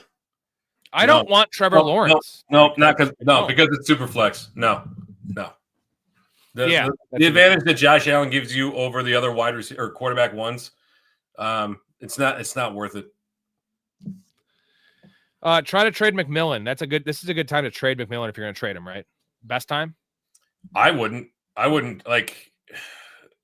McMillan. I think this is McMillan's breakout game, and you're not going to have a game like this every week. Every wide receiver has down weeks, but Bryce Young is competent. The offense looks like they can move the ball relatively. I'm so pissed about that Rico Dowdle toe on Dude, the. You're telling me, brother. You're telling me. But the fact is, they are moving the ball. So if you're going to trade him, you got to get something pretty big. Top 15. Well, yeah, I'm saying trade up on him. You know what I'm saying? Like something like that. Now, a guy you can't trade. I don't want to trade Quinshon Judkins right now because you're going to get dog shit. No, and his schedule's really good for the playoffs. Let me read out the schedule for the Browns here. So let's see here. After this, they got Las Vegas, and they got San Fran. Both those defenses are trash. Tennessee look like a rejuvenated defensive team, but I'm not worried about it. The Bears, their defense is pretty good. Buffalo, high-scoring game. Pittsburgh and Cincinnati to close it out. It's a good schedule.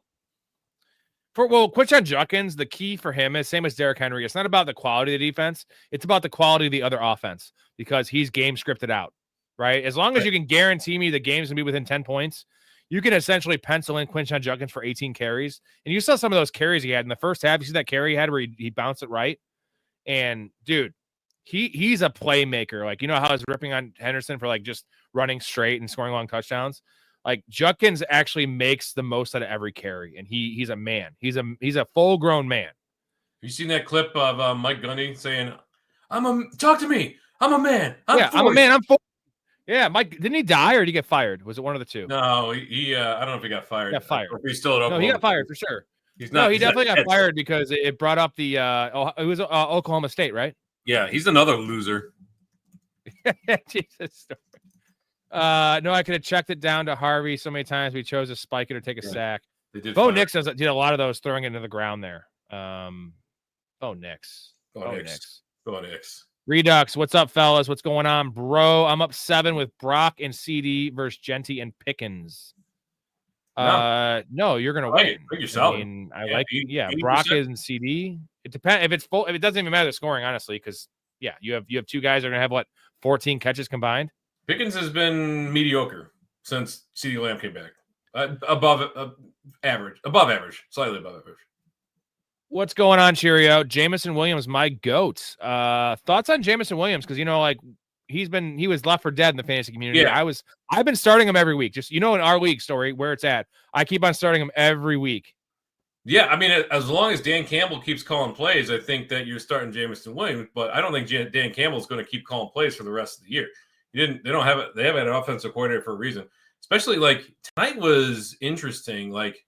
The Eagles kept turning back all of Dan Campbell's gambles, all the fourth down plays, all the trick stuff. Eagles sniffed that out. And so I don't know if Dan Campbell is going to be calling plays going forward. If he is, he's dialing stuff up for Jamison Williams. But again, this was a weird game. I don't know that I read too much into it. Jamison Williams, though, he could disappear at any moment. Poof. Gone. Titan asks, what parlay should I play for tomorrow night? I'm cooking that up tonight, Titan style. I always post those in the Discord, though. So getting the elites. He's a cooking something. Yeah, I always do. If I get a boost, I put a parlay. I don't just do parlays and do them. You know what I'm saying, Story? It's not a good idea to just do parlays. But if you get a boost, you do it. Why not? Yeah.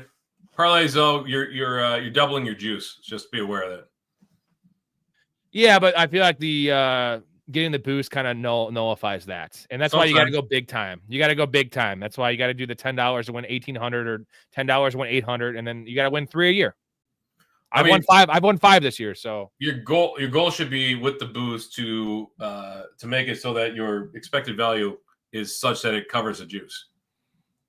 Yeah, I can't think that much into a Story. I find a deep shot. Anyone that's 20-1 or worse for a first touchdown score, that's like a starting quarterback that can scramble. And you know my fucking theory, and they get hits. Did yours with Justin Fields hit on Thursday? No, my wife won one, but I won, the Steelers one I had. Yeah. That was the $1 to win 500. That one was crazy. And of course I didn't put 5% on it. That was Jonnu Smith, 22-1 first touchdown scorer. But no, I have the first one that just made everything was the $10 to win 1,700 to start the year. It was week one. That was Dalton Kincaid was 18-1 somehow first touchdown scorer. Yeah, you just gotta go down a couple of them. Unfortunately, if you do too many of them, you will lose your money, right? Oh yeah. And if you start putting $100 on parlays, like never do that, bro. Never. I don't care if you can win 20 grand, like you're not gonna win. It's like the $100 will add up. $10 won't add up to shit. You lose $100 in 4 weeks. What do you fucking do? I don't give a fuck about that. Anyways, Bears, Kings of the North. Story, you're still a little hesitant though, right? I mean, you're not like sure they're leading the NFC, but how many houses of cards do we have this year? You don't believe in the Colts. I do. I think we both agree that the Broncos are frauds. I believe in the Seahawks. Yeah. That was a rough loss for them. They should. The point is that the Sam Darnold played an F game, and they should have played atrociously. Like no, that was week 7. That was week 18 and first round of the playoffs. Sam Darnold and the Vikings, like actually losing the game for your team. Like there's quarterbacks that have bad performances, right? Where it's like 270 and 2 touchdowns and 2 picks. This was like a Jameis Winston game. Is what it was. It was bad. It was playoff Sam Darnold. Yeah, he hit my rushing total over 3.5 yards. Finally got one of those low ones. He had 11. I'm pissed though, dude. His 15+ rushing yards though was 8-1, dude, and he had 11. I can't believe in that game script. I can't believe it didn't 15 yards. Did you ladder it? Yeah, I'm saying the first ladder was 8-1. It was plus 780 for Darnold to have 15 yards rushing. Yeah, I know. Can you believe those odds? That's rough. Not gonna lie. Hey, my boy Cam Ward had like 18 yards rushing today. He had a 10-yard scramble. He might have had 20-something. Yeah, Cam Ward, I'm very disappointed in you this year. Hey, one of your bets was Cam Ward over 3,200 yards passing. Wonder what he's on pace for. Not that. No, not that, bro. Nick, anyone who streamed Bryce Young today, if anyone has to be feeling like a genius right now, I started Mariota, which I ended up starting Mariota over Jameis. We had that conversation. And I just was thinking about the offensive weapons they have in the Giants. I was like, I'm starting Mariota for the rushing floor. And I saw the over-under of that game in Spain was 48.5. Now, that game went way under. But, I saw that. I'm just like, okay, I'm going to start Mariota. And he actually should have had a better game. But he scored like 19, which isn't, that's fine. Mariota's fine. He does it all the time, right? Yeah, that's fine. I mean, if you want regular production, Mariota's he's rarely going to S the bed for you. He has no pass catchers. He's throwing to fucking who is it? Jalen Lane. He got hurt actually. So Lane got hurt. He's throwing to Robbie Chosen. He's throwing there was somebody else. Traylon is there. There was a dude who caught a pass that I'd never heard his name before in my entire life. On Washington. Yeah. Let's see. I think I know who you're talking about. I forget who it was. Mouse says, does that make Swift Ned Stark? I don't know what that means. I don't know what that means either. That's yeah, Iron Man, right? Colson Yankoff. That sounds like a jerk-off name. His name, the tight end. I'm like, Colson Yankoff. I've never heard of this dude before. Apparently, he's caught one reception this year. Yeah. So that and he's been in the league for 2 years. He's caught 1 reception. He's a tight end 4 on the team. He went to UCLA. He played. Yeah, I don't know. I've never heard of this dude before. Titan style has not hit this weekend. We got to get him. Here, I'll just show you some numbers here. So we went we went 4-3. 4-3 with tonight's game, so that makes 53-29. Those are the week 11 bets. So you need to start tailing my bets, brother. You'll hit almost every week. We've had 2 losing weeks, I think, in 11 weeks now. 2 losing weeks and a couple that we ran the table. So, I know Ned Stark. I was thinking of the guy from Iron Man. Who's Tony the guy Stark? from Iron Man? Tony Stark. Yeah, sorry. I've only seen the first season of Game of Thrones twice. I love Lord of the Rings, so I should love it, and I like titties, so that's another bonus there. Anyways, Titan, another reason to get in the Discord, you get access to all my plays as I make them, and we're making money, baby. Also, before I stopped in NBA because it was just too much work for me doing this pod too.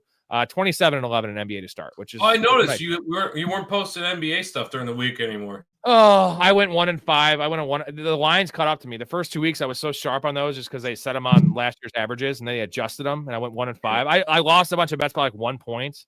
And I just realized I was putting in 2 hours a night. And I was just like, dude, I can't. Like, and I started losing money. I'm still up, obviously. 27-11 is nice. But like, I was like, I don't want to continue this trend. I'll wait till the football's over and actually dive into it more and watch NBA. I was like having to watch the games. I was like, dude, my wife, Erica's going to divorce me. Nobody I keep on doing this. She's going to divorce me. I like watching NBA, but yeah. Anyway, yeah, you get access to the bet. You'll make your money back in one day, bro. Now he's gonna join. I'll go like 0-3, but I'm kidding. I won't. 5-year track record, brother.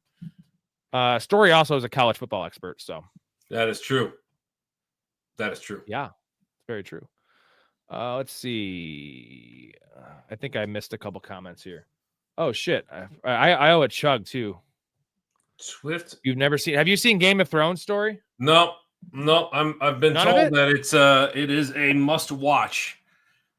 I never got into it, but it is a show that a lot of people talk about. There's a bunch of those that I haven't seen. Like I've never seen Breaking Bad. We talked about that. Well, Breaking Bad's a must watch story over Game of Thrones, like guaranteed. Because I've watched Game of Thrones. Like I've watched at least the first season, and then I watched some of the start of the second. I've watched the first season twice. Like I started with like multiple girlfriends, and then they're like, "You have to watch this," and then we broke up. I'm surprised. And also, I guess I was probably bagging them a it. lot during the shows. It was fine. I don't know. Like I'll just watch Lord of the Rings. I guess. I freaking love Lord of the Rings. Return of the King's overrated, but Two Towers is the best of the trilogy. Thank you. No, that's not what you said on the pod the last time. No, I said that. I didn't say that. I've always said that Two Towers is the best, but I said that the Return of the King is not overrated. I did say that. Oh, I actually prefer the first one. I like Fellowship, honestly. Yeah, it's fine. It's kind of boring. It's slow, but all right, I gotta find my spot in the chat here. Sorry, gentlemen. We are almost there. Bears King of the North. We talked about that. Thoughts on Singletary, Devin Singletary? Would you rather have Tracy or Singletary moving forward? Story. Neither, because it's like a 50-50 split. But I guess Singletary, because he's going to get the goal line work. But if he doesn't score, man, you're going to be disappointed. J-Mo or AJ Brown, straight up for a trade. Who do you want? It's wild that we're asking this question. Yeah, I know it's wild. But AJ Brown still, yeah, it's still AJ Brown. Like he got the squeaky wheel treatment tonight, which is nice. That offense cannot continue to play this poorly. Well, it can because their defense is that good, and they don't need to score. Well, yeah, I guess I shouldn't play that poorly, but not be that potent. No, it's the opposite of potent. Yeah, essentially, it's like a dick that's been snipped. Balls that's been snipped trying to impregnate a girl. It don't work. Sometimes you squeak one in. Blue to Green says for that Chase Allen trade, it's more so for Chase. He would still have Jared Goff and Daniel Jones. But we don't know where Daniel Jones is going to be. He's probably going to be in the Colts, but like probably. But yeah, you never know. Trade Josh Allen.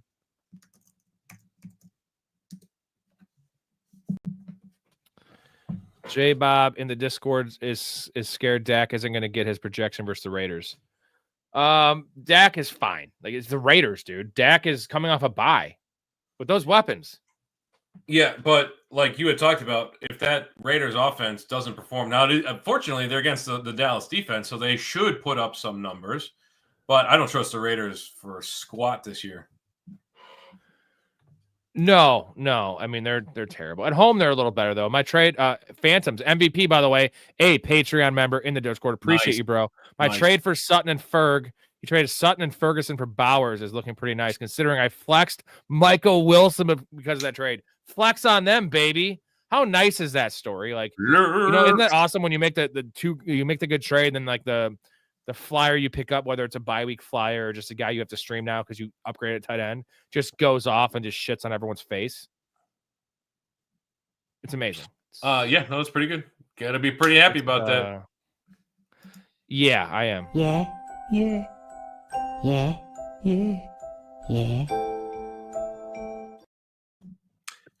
Did you see that there is a Michael Jackson biopic coming out? Yeah, and it doesn't touch on anything with the children. Is that right? No. But yeah. Well, it's pro Michael Jackson. There's been a lot of slander, Michael, so I guess it's fair to give a pro one out there. Yeah, that's fair. I think you just talk about everything, honestly, right? What about Mason Rudolph? He looked pretty good, Mason Rudolph. The rumor is it's a broken bone in Rodgers' wrist. So left wrist. Yeah, but that's something. He's still going to miss some time. Probably doesn't require surgery, but he's still going to miss some time. He looked okay today. He looked fine. He looked good in spots, but I'm not gonna start believing in Mason Rudolph because of a half a game of. I'm not talking about starting Mason. I'm talking about the weapons there, like DK Metcalf. Could this help DK Metcalf? Sell them all. Metcalf, God. I mean, you got to keep starting him, but it's bad. It's really bad. It's bad. The second you bench him, he's catching an 80-yard slant and taking it to the house. I know that's taking it to the house, right? But you gotta keep starting. If you're in here, 21 likes. This has been going on 2 hours, and we have 29 people in here. Hit the like button, subscribe to the channel. 7 nights a week on this shit. Guests like Story, Big Ray, the Chaz. There's 5 of them. There's Hastings. You get elite info, every question answered. Join the community also. What are you guys doing? There's not a show like this out there. And if you find one, let me know and I'll watch that. So the Patreon is not $200 a month. It is $2 to get in the Discord a month. It is $5 to get my early plays. If you want access to the fantasy leagues, the merchandise, all that, free merchandise is $10 a month. If you want to be a guest in the show, there's a lot of stuff on there, Titan style, a lot of stuff on there. I can't even really pull it up. Where'd the $200 a month come from? $200 a year if you want all of this. But yeah, you get a bunch of stuff here, man, and you're also helping me out. But it's a way to, you're getting on the ground floor here because we're just scratching the surface, Story. Just scratching it, just a little scratch it. Just scratch it.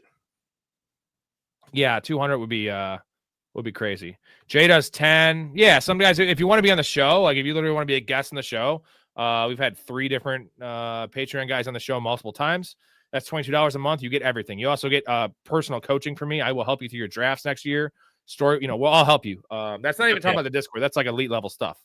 I'll give you my number. I'll send you dick pics or booby pics for my wife. Booby pics. Into that. We all like that, right? I would. Or, you could do a combination. I can splice it in there, a little tranny situation. Daily grind. I played against Josh Allen in both my big money leagues. Tucker just took White's job today. It took our job. He took our jobs. Dude, I've had some, somehow I'm doing so well in fantasy in most of my leagues, but I've had some rough, mostly Thursday night. Who killed it on Thursday night? What was the Thursday night game, Story? Diggs killed it on Thursday night. He had a great game. Who was it? No, it was Henderson. I was against Henderson in 6 spots. Oh, trivia. So I've had so many leagues where on Thursday night, if I'm ever, I should just put this in the Discord. If I'm ever facing a guy in more than 5 leagues, which is, when you're in 25 leagues, that's 25%.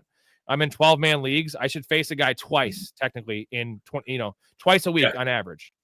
And if I'm ever against a guy more than 5 times, they always score 2 touchdowns, every time. Well, remember the Jamar Chase 16 catch game? Yes, I do. 7 times I was against him. Yikes.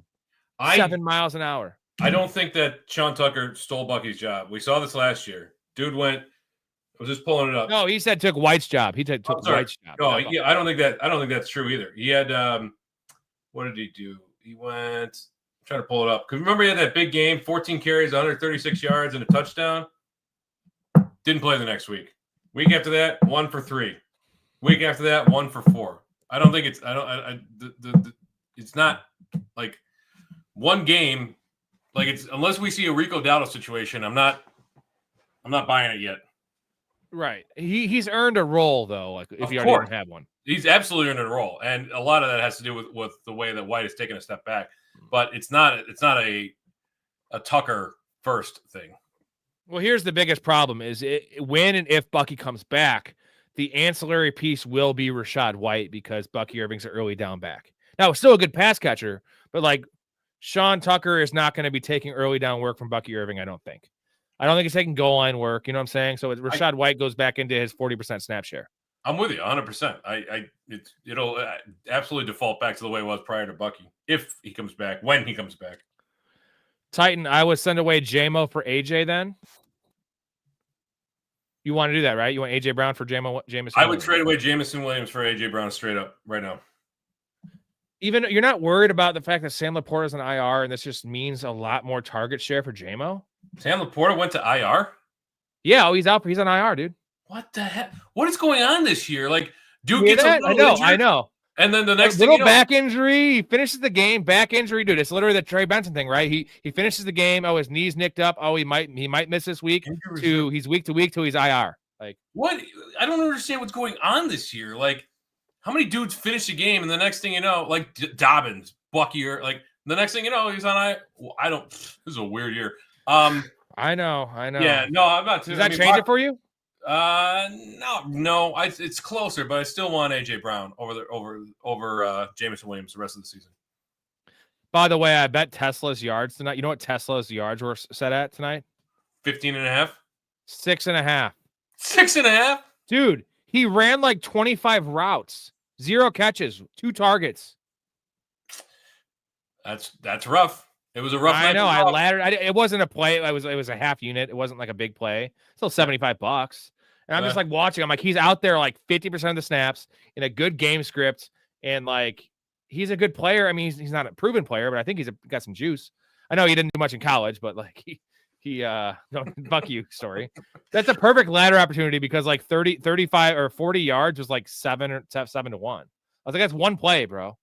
Unreal. Whatever. It is what it is. Mouth has a super here for me. A couple more questions. We'll stick around here for about another 20 minutes. I got another goal here. 4 more supers. I will chug one more. I can do one more max. I had maybe 3 hours of sleep last night. Maybe. 3rd week splitting carries. 1st week catching. For Sean Tucker. For Sean Tucker? Yeah. That's the encouraging thing is he had that wheel route, dude. The fucking wheel route. What the hell's going on here? It's yeah. I mean, 1st week catching, but again, it's 2 targets. So I'm not getting over my skis with Sean Tucker just yet. 2 weeks in a row, this kind of production. Okay, we're heating up. But remember, Bucky Irving is what's his name? Bucky Irving. Thank you. I couldn't pronounce it for some reason. Is coming back at some point. We think. Now I'm going to your end where I'm like, he might not come back. Like, we don't know, Story. The fact that he hasn't come back is crazy. I think the fact that they lost today kind of will accelerate that timeline. Good call. Good call there. And that's not necessarily a Bucky Irving thing because it's going to be tough to trust him the first week he's back. But now you have a 3-headed monster the first week, and then Bucky settling into his 65-70% snap share. And it's not like Rachaad White ran poorly today. He still had 5 yards a carry. He still got 10 carries, but they were just carving up the Bills' defense. 19 for 106 is great, 5.6, but Bucky was 10 for 50, or Rachaad White was 10 for 51. Sean Tucker just happened to fall into the end zone 3 times. Cheerio, why didn't pick up Michael Wilson? Now, JMO's fine, but like, here's the question. Would I have started Michael Wilson over JMO? Trying to think in my head because I started him everywhere I had him. I don't know. You started him everywhere. Did you start him over I also start No, I was wondering if I did. I didn't have him in a league I had Jameson in. I was talking to myself, like, would I have started Michael Wilson over Jameson Williams? Yeah. Probably not, with Sam Laporta being out. Probably not. Let's see. The Bucky owner has Javonte Williams and aren't making the playoffs. Who's a better trade target? Who's the better trade target? Has Javonte Williams. Get Bucky. Well, you can't also make a trade, Mag, unless your league's going to let that happen. I know Story's going to say any trade can happen, but if he's not going to make the playoffs, like playoffs. If they don't have a rule against it, what are you going to do? We're going to tell somebody they can't. I am. I mean, I would say this. I think Bucky's a better trade target because his value is way lower. Javonte's value is high as shit, and after tonight's game, he's probably going to score a touchdown tonight, right? Okay, so Javonte Williams. Yeah, Javonte Williams is a better trade target because the Bucky Irving manager has held on to Bucky Irving for 7 weeks now. Do you think he's ready to let him go for anything less than a haul? No, he's probably not. So, hey, can we give some knowledge to these people? You know who's a good stash I was just thinking about? So Jaden Blue is dead to the world, right? Dead to the Cowboys. I can't believe he's still on fantasy rosters somewhere. Like he's Phil Maffa. Phil Maffa's coming off the IR. If it's not this week, it's next week. Did you hear about this? Do you know about this? I did not hear about this. You love Phil. I watched Phil Maffa film at Clemson. He is good. He's better than Javonte Williams. Like, he has more juice, I guess I'd say. Yeah. Different play styles though. Like it's very clear the way that they're utilizing Javonte Williams. They like Javonte Williams. They like that big body back kind of guy. Do you think is he worth a roster ad now to get ahead of it, or no? No. Nobody's paying attention to that. I guarantee you, nobody's paying attention to that. I mean, if you got an open IR spot, slot him in there. But eventually, you're gonna have to make a move where you cut somebody too. So just be aware of that. Man, I trying to make some moves today, and I couldn't get some trades. I'm trying to do some 2-for-1s. Trading is so hard in leagues these days. It is. People are just assholes, really, is what it is. They're so protective. It's weird. Titan style, I promise you, it is $2 a month for there is tiered up. So there's already 30 people in there. So I have a guy doing the page for me. So it's I promise you it's not $200 a month. Or just make her tits or nips. Ooh, that's a good one. Should I try to turn ETN into something? He's been hot. I would trade ETN, would you? Would I? Yeah. I mean, if you can get something for him, something decent, absolutely turn him around. Daily, we can't, Tucker's not a league winner. Just he could if Bucky doesn't play, maybe he is if they like not bench Rashad White, but put Rashad White in a third down role. But like, there's too many moving parts to say like Emmanuel Wilson will be a league winner if you have no Josh Jacobs. Like that's the kind of league winner we're talking about. Tyler Algier is a league winner if Bijan goes down. Blake Corum's a league winner if there's no Kyron Williams. Like Tucker's gonna be in a timeshare no matter what, no matter how you spread it, right? Story. Yeah, I mean, this very clearly will be a timeshare. It's Bucky's backfield to lose, but with Rashad White, it'll be a timeshare. And again, we saw this kind of production in a game, one game last year with Sean Tucker, and then he immediately got relegated back to the third back, even with Bucky being injured. Now, again, Sean Tucker has made strides, but they're not just going to go away from Rashad White. Rashad White is like the coaching staff likes him. He does everything right. He's a great pass protector. They're not going to get away from him. Plus, Baker pulls a lot of carries out of that offense. Don't forget about that. Like now he is again. Yeah, when the running backs have a combined like 12 carries. Jalen Warren got nicked up in this game. You saw Caleb Johnson out there. He actually had a badass run that got called back. Did he? I know that Gainwell actually ended up with a fairly decent stat line. He looked good on some of those runs. Warren. I forgot Warren got dinged up today as well. Let's see if I can find what his stat line was. Here we go. The Eagles are going to play these terrible games all year because their defense is they're mucking it up, bro. It's like old school Steelers football, Steelers Ravens. They're mucking it up, and why would they try to play shootouts with Jalen Hurts? You know, doesn't seem like they're interested in that whatsoever. This is a fucked up question right here. I had to read it because it's so fucked up. I have a question. The Cowboys are looking for 2 new running backs. Would Khalil Herbert or Chase Edmonds be a good fit for the Cowboys in 2026? Bro, Khalil Herbert's been dust for 3 years, and Chase Edmonds has always been terrible. He's a kick returner now. I was gonna ask, where's Chase Edmonds? Like, he's not still on the Cardinals, is he? No, he's somewhere. He was returning kicks today. I don't remember where, but he was returning kicks today for a team. I saw his name, and that's all I'm saying. It's like Chase Edmonds, Jesus. I drafted Blue and had such high hopes, but dropped him after week 6. Max, I wish you were here. In June, in July, where me and Story just ripped on Jaden Blue the whole time, and he's a knucklehead. He's not ready. He's small. He's athletic. He's really fast. Go back and watch some film from Texas. Like, he's got moments, but he's not all the way there when it comes to like just basic stuff, like stuff that NFL teams look for. Yeah. Speaking of knuckleheads, dude, Keon Coleman.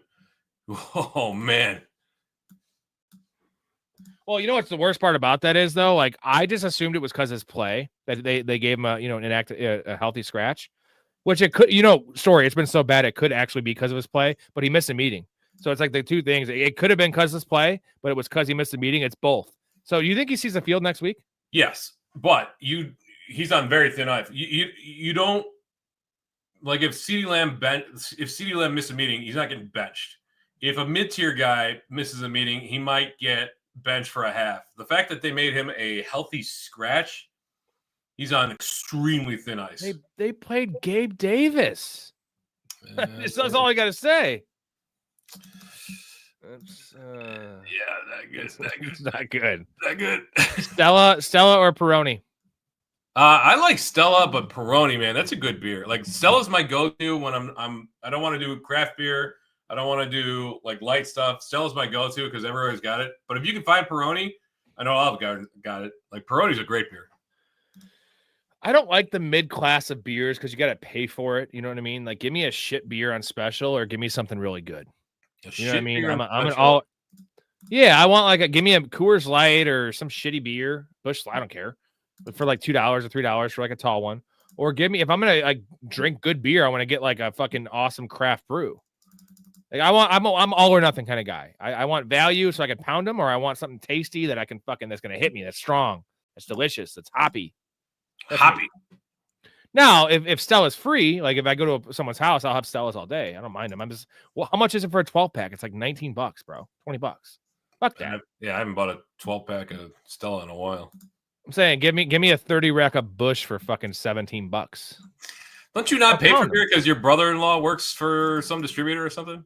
Yeah, he does, but I still have to every once in a while I don't see him for a little bit, and sometimes you don't I just got some from Erica. She was in Indiana last night. Yeah, and he brought me he brought me 24 Oktoberfest and 24 Coors Lights and a couple of bombers, but that's not going to last me more than a week at my rate. So sometimes I got to buy a little 30 rack. I know. Sometimes you're going to have to spend some of that super chat money on just the beers for the yeah. Well, it does, I'm on here a lot of time drinking, and also the beer chugs. So if I was chugging Stella, I'd be making no money. Story. Fucking negative, bro. Fellas, you see Hampton coming back? I lost him in Bucky this year. He said last. I lost him in Bucky this year, sitting in second place thanks to Drake May. He's the man. Drake May. He's coming back. What do you think? Week 13 for Hampton? Who's coming back? Hampton or Bucky? I think Hampton's coming back before Bucky. They've been pretty open about the timeline on him, and Bucky, they've been very effusive about that. For me, it seems like Hampton's got a pretty clear trajectory, whereas Bucky is very nebulous right now. So, yeah, I think Bucky's coming back after Hampton. Fingers crossed. I need Hampton back badly, too. I need Bucky back. Who would you target with ETN? I have JMO to package if needed. If not, I'll send JMO for AJ.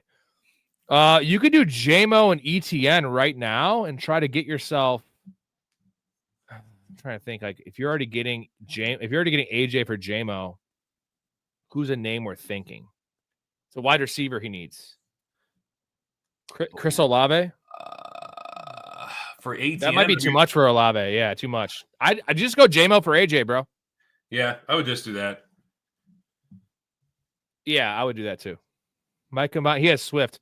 Might combine Swift and ETN, then send away JMO for AJ Brown. Yeah, do Swift and ETN to a team that needs an RB2 and get their RB1, right? Yeah, absolutely. Coaching staff faded White as soon as Bucky started going off, and then Bucky got hurt. Well, the thing is, in 2023, Rashad White, remember he was RB3 or 4 overall in full PPR, but it was 280. It was 280 touches and it was 70 catches.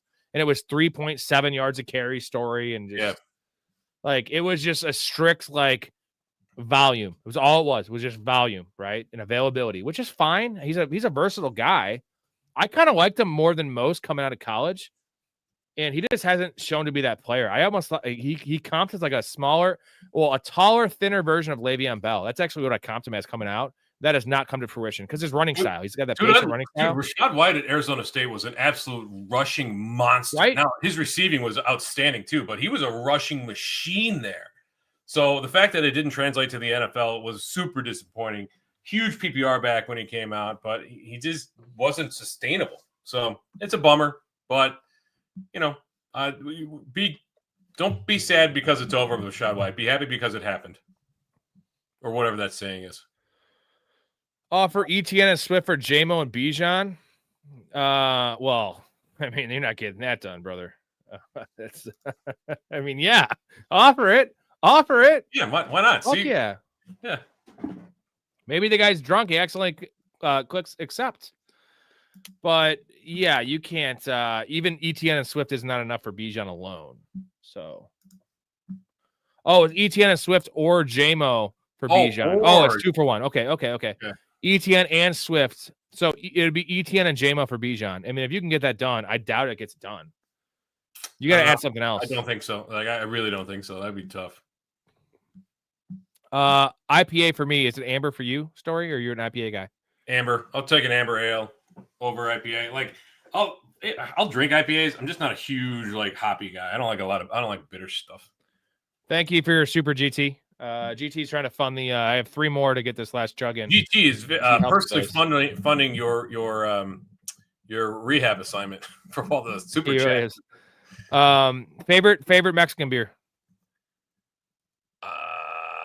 Victoria. That's a good one.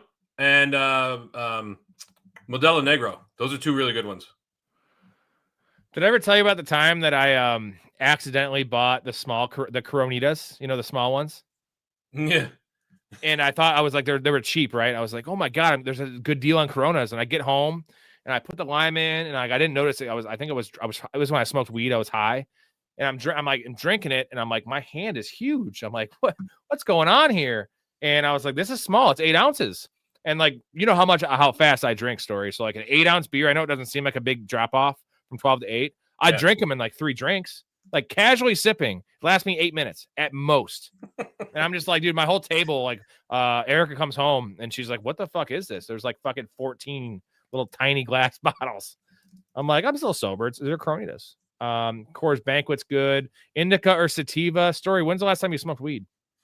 College?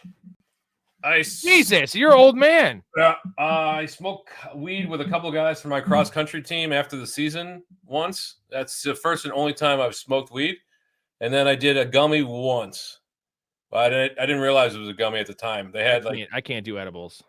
Yeah, it's a big thing now. Like I was with guys that used to drink, and now one of them doesn't drink. He just does edibles. Sometimes it's for feeling good. Sometimes it's for sleeping. It's just not my thing. Like, do whatever you want. I don't care. Like, but I don't know. I'm an indica guy. I smoked weed. I smoked I'd say like a half ounce a week for like, I don't know, 18 years, Story. Like when I first met you, I was high the whole time. Oh, I haven't smoked weed in 4 years. Like I've maybe smoked weed the last 4 years, like 60 times, which is really low. And you're talking about 1,200 days. So yeah, I haven't smoked weed in like 7 months. So I just can't. It gives me anxiety now. I love weed though. I love the smell of it, and I miss it. But I'm just a drinker now. But you don't do edibles, though, right? No, I'm scared. I was scared of edibles when I smoked weed, bro. I know a lot of people do edibles though. Would you rather have Kyron or Henry? Probably Kyron. Scoring in full PPR, Kyron, but half PPR, I still want Henry. Man, I don't know. Like as long as Lamar's hurt, he's pulling down that offense. The Rams, like, I don't know why they kind of took their foot off the gas. They were in full control, especially with all the turnovers. I expected more points scored in that game, but dude, Kyron is the guy there. Like, I know Blake Corum's kind of eating into his rushing work a little bit, but dude, they'll go to Kyron first and foremost on the goal line, and they're in goal position all the time. Now, the other thing is, I guess I would say that Matthew Stafford is kind of pulling some goal line carries out because they're throwing the ball from the 1 yard line a lot. Yeah. But how many times have we seen like Henry not getting the goal line carries this year as well? I know that the Keaton Mitchell thing, they were in hurry up last week, and this week the direct snap to Mark Andrews. I know it was in a goal line thing, but there's enough making me nervous with the Ravens that I want Kyron Williams the rest of the season. Did you see Devontae Adams' stat line today? No, I don't know. Like 1 catch for 1 touchdown. I don't know. Yeah, it was a Mike Evans. 1 catch, 1 target. Oh, it was more than 1 target, but 1 catch, 1 yard, 1 touchdown. He was targeted in the end zone at least twice. Oh yeah. I always get that. I always overreact to the scoring, but in half PPR, I want Henry still. Who comes back first, Bucky or Benson? We answered that. I think it is Benson, right? Who comes back first? Yeah. That one's tough, dude. Flip a coin. Like Bucky looks like he's on track to be back first. We haven't heard anything about Benson. No 21-day window, no activation. I mean, you're hoping he comes back for the playoffs, but like, how much work is he going to get week 1? Bam Knights looked okay. He has, but we also had DeMarco getting hurt. Cruz says, "Is that a Detlef Shrimp jersey you got on, dude?" That's a name drop. You know who Detlef Shrimp is? Yeah, white dude. You know, he's Kevin Durant. Kevin Durant jersey. He made a couple guest appearances in Parks and Recreation. Oh no shit! Titan Style said that this dude does like to get drunk. Yeah, but I actually always keep my wits about me. Story. How many times have you seen me like out of control drunk? Out of control? I don't think I've seen you out of control on these on at least a couple of pods over the summer when we're doing 3 and you're knocking down, quite a few beers. I've seen it. 16 beers. Yeah, I've seen it. I was pretty tuned up for our Matrix pod. You get a little punchy with your takes by the end of the night with some stuff. Yeah, I know I got to work on that, but also 16 beer story. That's a load. I'm not blaming you. A lot of beers. Last one I promised. Tucker reminds me of Dave Maggots. Who's that? Is that a baseball player? Sounds like a baseball player. Wasn't Maggot the name of Nelly's character in the Longest Yard remake? Oh, see, remember, I don't really know that. I only know the original Longest Yard because I love Burt Reynolds. Yeah. Well, Burt Reynolds is in the one with Adam Sandler. Yeah, but he's not the main character. Well, it's Adam Sandler. By the way, the opening of the original Longest Yard, Burt Reynolds beating the shit out of that girl. Really rough watch. Did you know they did a remix from after that one, but it was based in England and it was like with a soccer team and it was with Vinnie Jones. Jesus. Yeah. You know what I'm talking about though, right? How he beats the shit out of the girl and then steals her car. I never saw the original, but he beats. Oh, it's great. He knocks her around. Dude, he like knocks her against the wall, like beats her up, and then takes her car and like gets in a high speed chase. That's why he goes to jail. Oh, also, Dave, I forgot. Dave Maggot was a NFL running back back in the early 90s. Titan said he wants to turn ETN into Kyron. That won't happen. But would you do ETN and JMO for Kyron? 100%. There it is. That's the banger. I would also do that for Derrick Henry. Believe it or not. 100%. Yeah, I'd do it for both of them. Yep. McDonald's Nuggets or Wendy's Nuggets? Dude, I grew up on McDonald's Nuggets, and I think they're really good. The problem is 50% of the time you get them, they're already cold. And they're still good, but they're not as good. Wendy's has amazing nuggets. So, yes, 9 times out of 10, I'll take a Wendy's nugget, but I do like a McDonald's nugget every once in a while. Now, you ever get the frozen nuggets from like Jewel or Meyer or whatever in the freezer? Pop them in. Usually put them in the microwave, right? No, Dude, I don't do microwave. what do you put them in? The oven? Yeah. I got something better for you. You got an air fryer? Yeah, that's way better. Put them in the air fryer.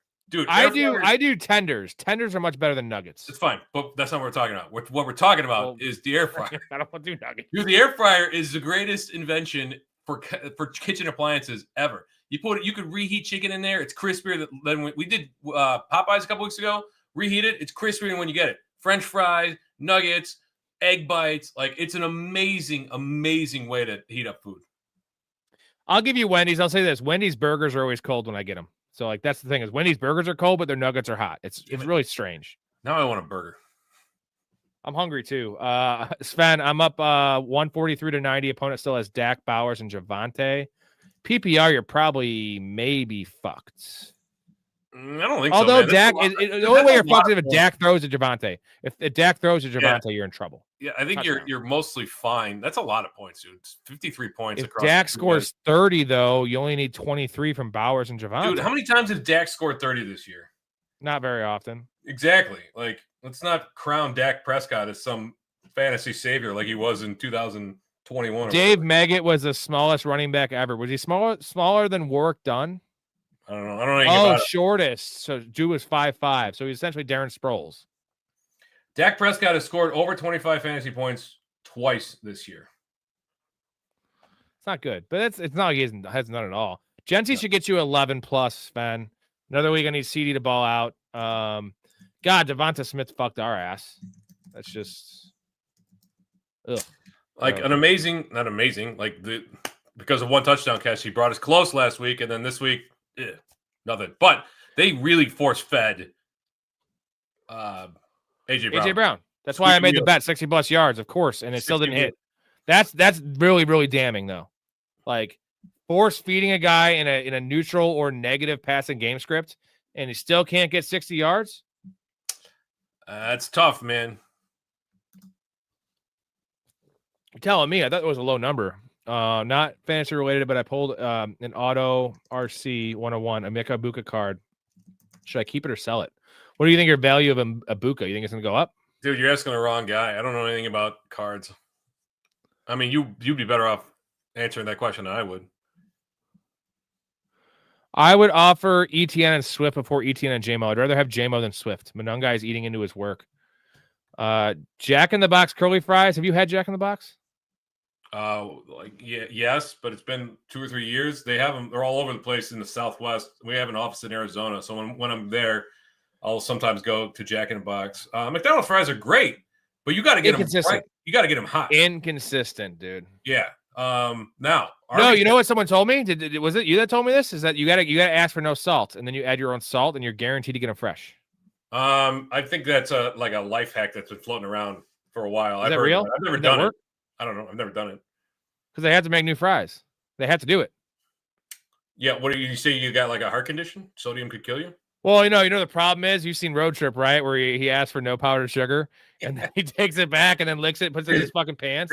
So essentially, what they're gonna do is gonna have some fucking dude in the back just lick all the fries, and you're gonna get fucking no salt because the guy's licking them, right? Yeah, that's Horatio Sands. Oh, I love it. I love it. Love it. What a good movie. All right, last couple questions here.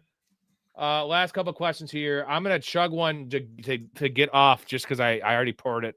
So, and I want to eat some food, so I don't want to sit here and just sip on a beer after I'm off the stream. So, answer a few questions here, and then we will get off. And in the meantime, I'm gonna find a good clip to play because I like playing some random clips. What are we feeling here? What are we feeling here? What do I got? Ooh, you seen Commando Story? The Arnold Schwarzenegger movie? Yeah. I don't think so. Oh, here we go.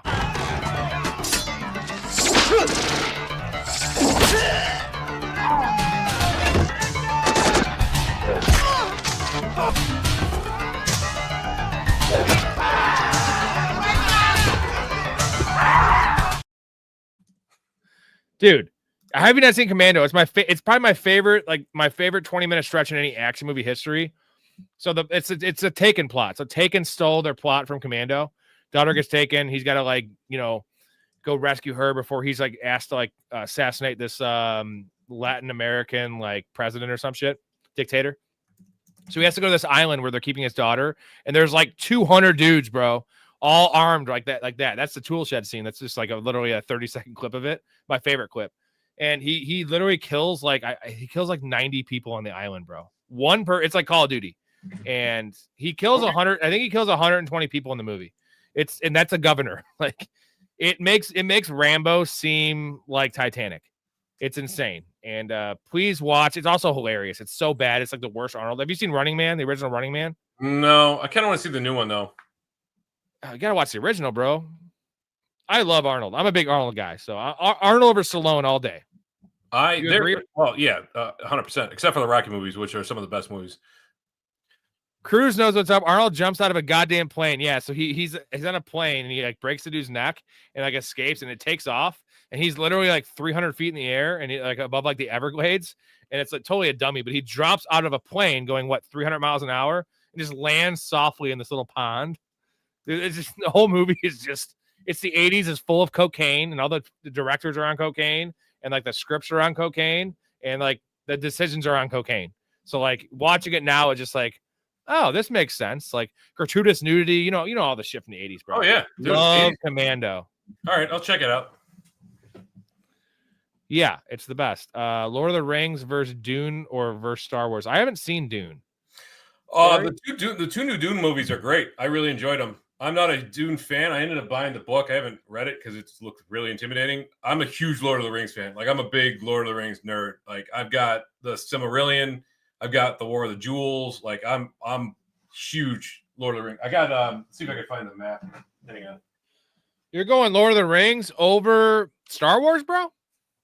Yes. Not go that far. Let me show you. Gross, man. Don't say that. Dude, it's the map. It's the map of Middle Earth. Yeah. I see it. I see it. Huge Lord of the Rings fan. I have a badass jam of my band that we named Middle Earth. It's pretty epic. I'll send it to you. Hey, yeah, that's good news. It's an instrumental. They're all mostly instrumentals. Yeah, give me Star Wars, but not the last 3 episodes. Give me 1 through 6, and then Rogue One. Just so you guys know, we're doing a whole Star Wars month, at least 1 episode a week. We're going to be reviewing or just discussing and talking in depth about our 4 favorite Star Wars films. And story, if Rogue One's not one of your top 4 Star Wars films, then you can get the fuck out of here. I like Rogue One. Top 4, right? Top 3? I mean, what would be better than Rogue One and the original 3? Well, the original 3, episode 3 is my favorite. Yeah, mine too. People say that what the hell's the second one? Oh, come on. The Empire Strikes Back is the best one. I love Return of the Jedi, though. Yeah, Return's too slow, though. When he goes to fucking talk to Yoda, it's just too slow. It is pretty slow.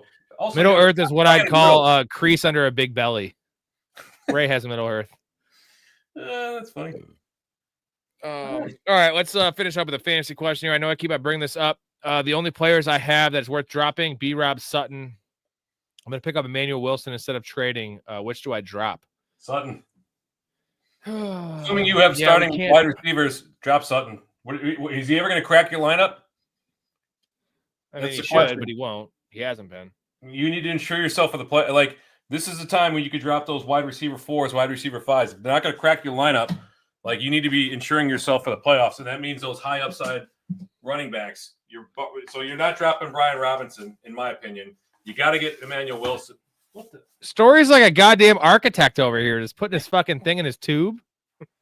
In the tube. Yeah. Did that answer your question, Max? You've seen something about Mary where he just keeps on pushing the architect thing. It always kind of reminds me of Seinfeld with George, and just George wants to be an architect so bad. Art Vandelay, like, I'm an architect. You design any buildings in the city? Are you familiar with the new addition to the Guggenheim? Yeah, I built that. Didn't take very long either. You got a hole in your shoe. With the people. Luke, I am your father, or no, I am your father. It is no, I am your father, right? It is. So Cruz is talking about, you're familiar with the Mandela effect? Yeah. Yeah. So it's Mandela effect. A lot of people think that he says, Luke, I am your father, but he says, no, I'm your father. You know why? Tommy Boy. Oh, Tommy Boy. What a good movie. Tommy Boy's huge, right? And then the scene where he has the finger and he's like, Luke, I am your father, right? Like, that's pretty big in the lexicon there. You guys over in the corner puking his guts up. Oh, my God. All because you wanted to save a couple extra pennies. Now, I don't think, get out now. Do you guys value Here comes the meat wagon. Keep on. I'm holding on to Benson everywhere, GT. I'm holding on to Benson, baby. You? Yeah, I forgot DeMarcado got hurt today, too. Bloodbath. Definitely. London, Collins, Tet, Sutton, Waddle. He's got London, Collins. You got to wait to see about London, though, because if London's hurt, you got to keep Sutton. I don't even think so. Are all those guys buys pass? Then I'm not worried about it. Like, if no, Tet has a bye week 14. Waddle has a bye this next week, and London and Collins buys are done. Okay. Well, let's see what before you end up dropping Sutton. Let's see what unless there's somebody you can replace him with on the waiver wire. I guess who would have popped up today that you could replace him with? Michael Wilson.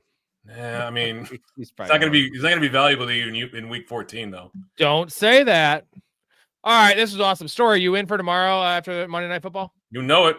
Lock it up. 10:45, gentlemen. 10:45 tomorrow. Tet this week. Waddle rest of the season. You want Waddle or Tet rest of the season? Oh man, Waddle's so necessary to that offense right now. But like I said, I think this is Tet's coming up party. So give me Tet by a hair. All right.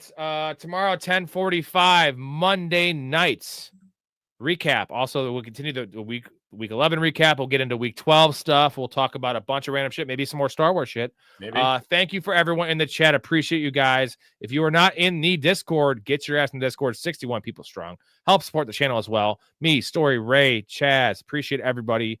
Love your life. Stay positive and respect each other. Story, thank you so much. Nice. We'll talk to you tomorrow.